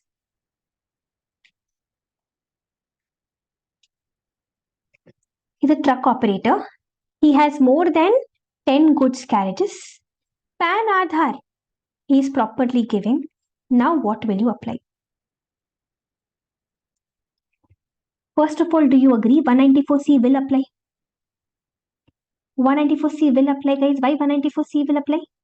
Because this exception will not apply. Why this exception will not apply? This exception will apply only if conditions are fulfilled and he has more than 10 goods carriages, conditions not fulfilled, therefore this exception will not apply. So which means 194C will apply. Will 206AA apply? No, because PAN Aadhaar he has given. So TDS rate will be 1% or 2% depending upon who the deductee is. If deductee is individual or HUF 1%, if deductee is not individual or HUF then 2%. Crystal clear, everybody? Yes, if you've understood this truck operator point, nothing else they can even give you. This is the maximum possible. Alright guys, now before I go ahead, one of you in the chat box have spoken about 194M. And now I'm getting an idea that one more possibility is there. If deductee is truck operator, he has within 10 goods carriages, no PAN or Aadhaar. He is given PAN or Aadhaar. All three conditions fulfilled, which means 194C not applicable. So if 194C is not applicable, can I think about 194M? Think and tell me. Think. 194C is not applicable. All conditions fulfilled. Can I think about 194M? Yes or no? Of course not. I can't think about 194M because when do we think about 194M? Only if 194C is not applicable. Why? Either because turnover gross receipt number is less or personal transaction. Only then we think about 194M. Do you remember that? Can this be the reason? No. When do we think about 194M? Either turnover gross receipt number is less or personal transaction. Only then we think about 194M. Will you remember this, everybody? Yes, I'm so glad, Navneet, you spoke about this. This might have been a confusion for many of you, but I'm hoping now it is sorted. You will think about 194M only for two reasons, guys. Either turnover gross receipt number is less or personal transaction. Alright, yes, so this is it with our discussion on 194C and 206AA. Okay, now I'm taking you to one final section for this session. The remaining sections, I'll do it in the next session for you. One final section for today, which is section 192, which talks about TDS on salary. TDS on salary. Simple section, guys. Easy section. Listen to me. See, we have two people in the story, employer and employee. Employer is paying salary to the employee. Okay, now do you agree salary is income for the employee? And for the employee, source of the income is employer At the source, what will happen? Tax will be deducted, employer will become deductor, employee will become deductee. Employer will deduct tax at the time of payment. Tell me, at the time of payment, where else you've seen? 194 LA, 194 LA compulsory acquisition, 194 DA insurance compensation, then 194B, 194BB. These two sections also we saw at the time of payment. Remember 194N also, cash withdrawals. Even there we said at the time of withdrawal we will deduct tax. And finally, one more place now, section 192. In all these places we have seen at the time of payment. I will not put 194, excuse me, I will not put 194 BA in this list, because when does BA apply? Either at the time of withdrawal, or if you don't withdraw, then end of the year we will see how much winnings are there in your account balance. That time we will deduct tax. So it's not necessarily at the time of payment in 194 BA. That's why I'm not putting that over here. Okay, anyways, coming back to section 192. Now the employer will deduct tax at the time of payment. Okay, now what the employer will do is, the employer will calculate the total income of the employee. What will the employer calculate? The total income of the employee. Now if the total income happens to be within basic exemption limit, then of course he will not deduct any TDS. Only if the total income is more than basic exemption limit, only then he will deduct TDS. He will deduct TDS at the applicable slab rate, guys. At the applicable slab rate, he will also consider section 87A rebate. He will also consider surcharge, marginal relief, basically normal, and even says normal usual tax calculation he will do. He will compute the total income of the employee on the basis of the total income, on the basis of the applicable tax liability, on the basis of the slab rates, he will compute tax, and that is what he will deduct as 192 TDS. So now the employer has to calculate the total income of the employee, guys. So for that, the employee has an option. See, it depends upon the employee. If the employee wants, the employee can declare to the employer. It's only an option. It's not mandatory, okay? The employee has an option that he can declare to the employer his other incomes. He can declare to the employer his chapter 6A deductions. He can, but then however, he cannot declare losses to the employer. Only one loss he can declare, which is loss from house property. So on this basis, the employer will calculate the total income of the employee. Understanding? If the employee does not declare all this, just on the basis of salary income itself, employer will arrive at the total income. But if the employee declares to the employer his other income, if the employee declares to the employer his chapter 6A, or if the employee declares to the employer his loss from house property, on this basis, the employer will calculate the total income of the employee, and that total income, if it is within basic exemption limit, there will be no TDS. If it is more than basic exemption limit, the employer will deduct tax at the applicable slab rates along with rebate, cess, surcharge, marginal relief, all of it. This also, did you all understand? Yes, guys.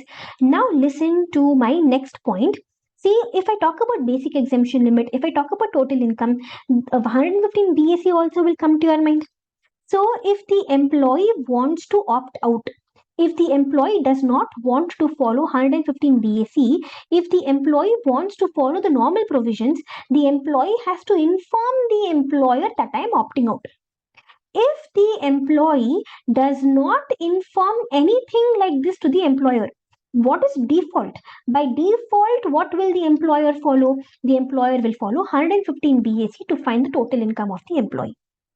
This also, did you understand, everybody? Yes. So under section 192, we're talking about TDS on salary.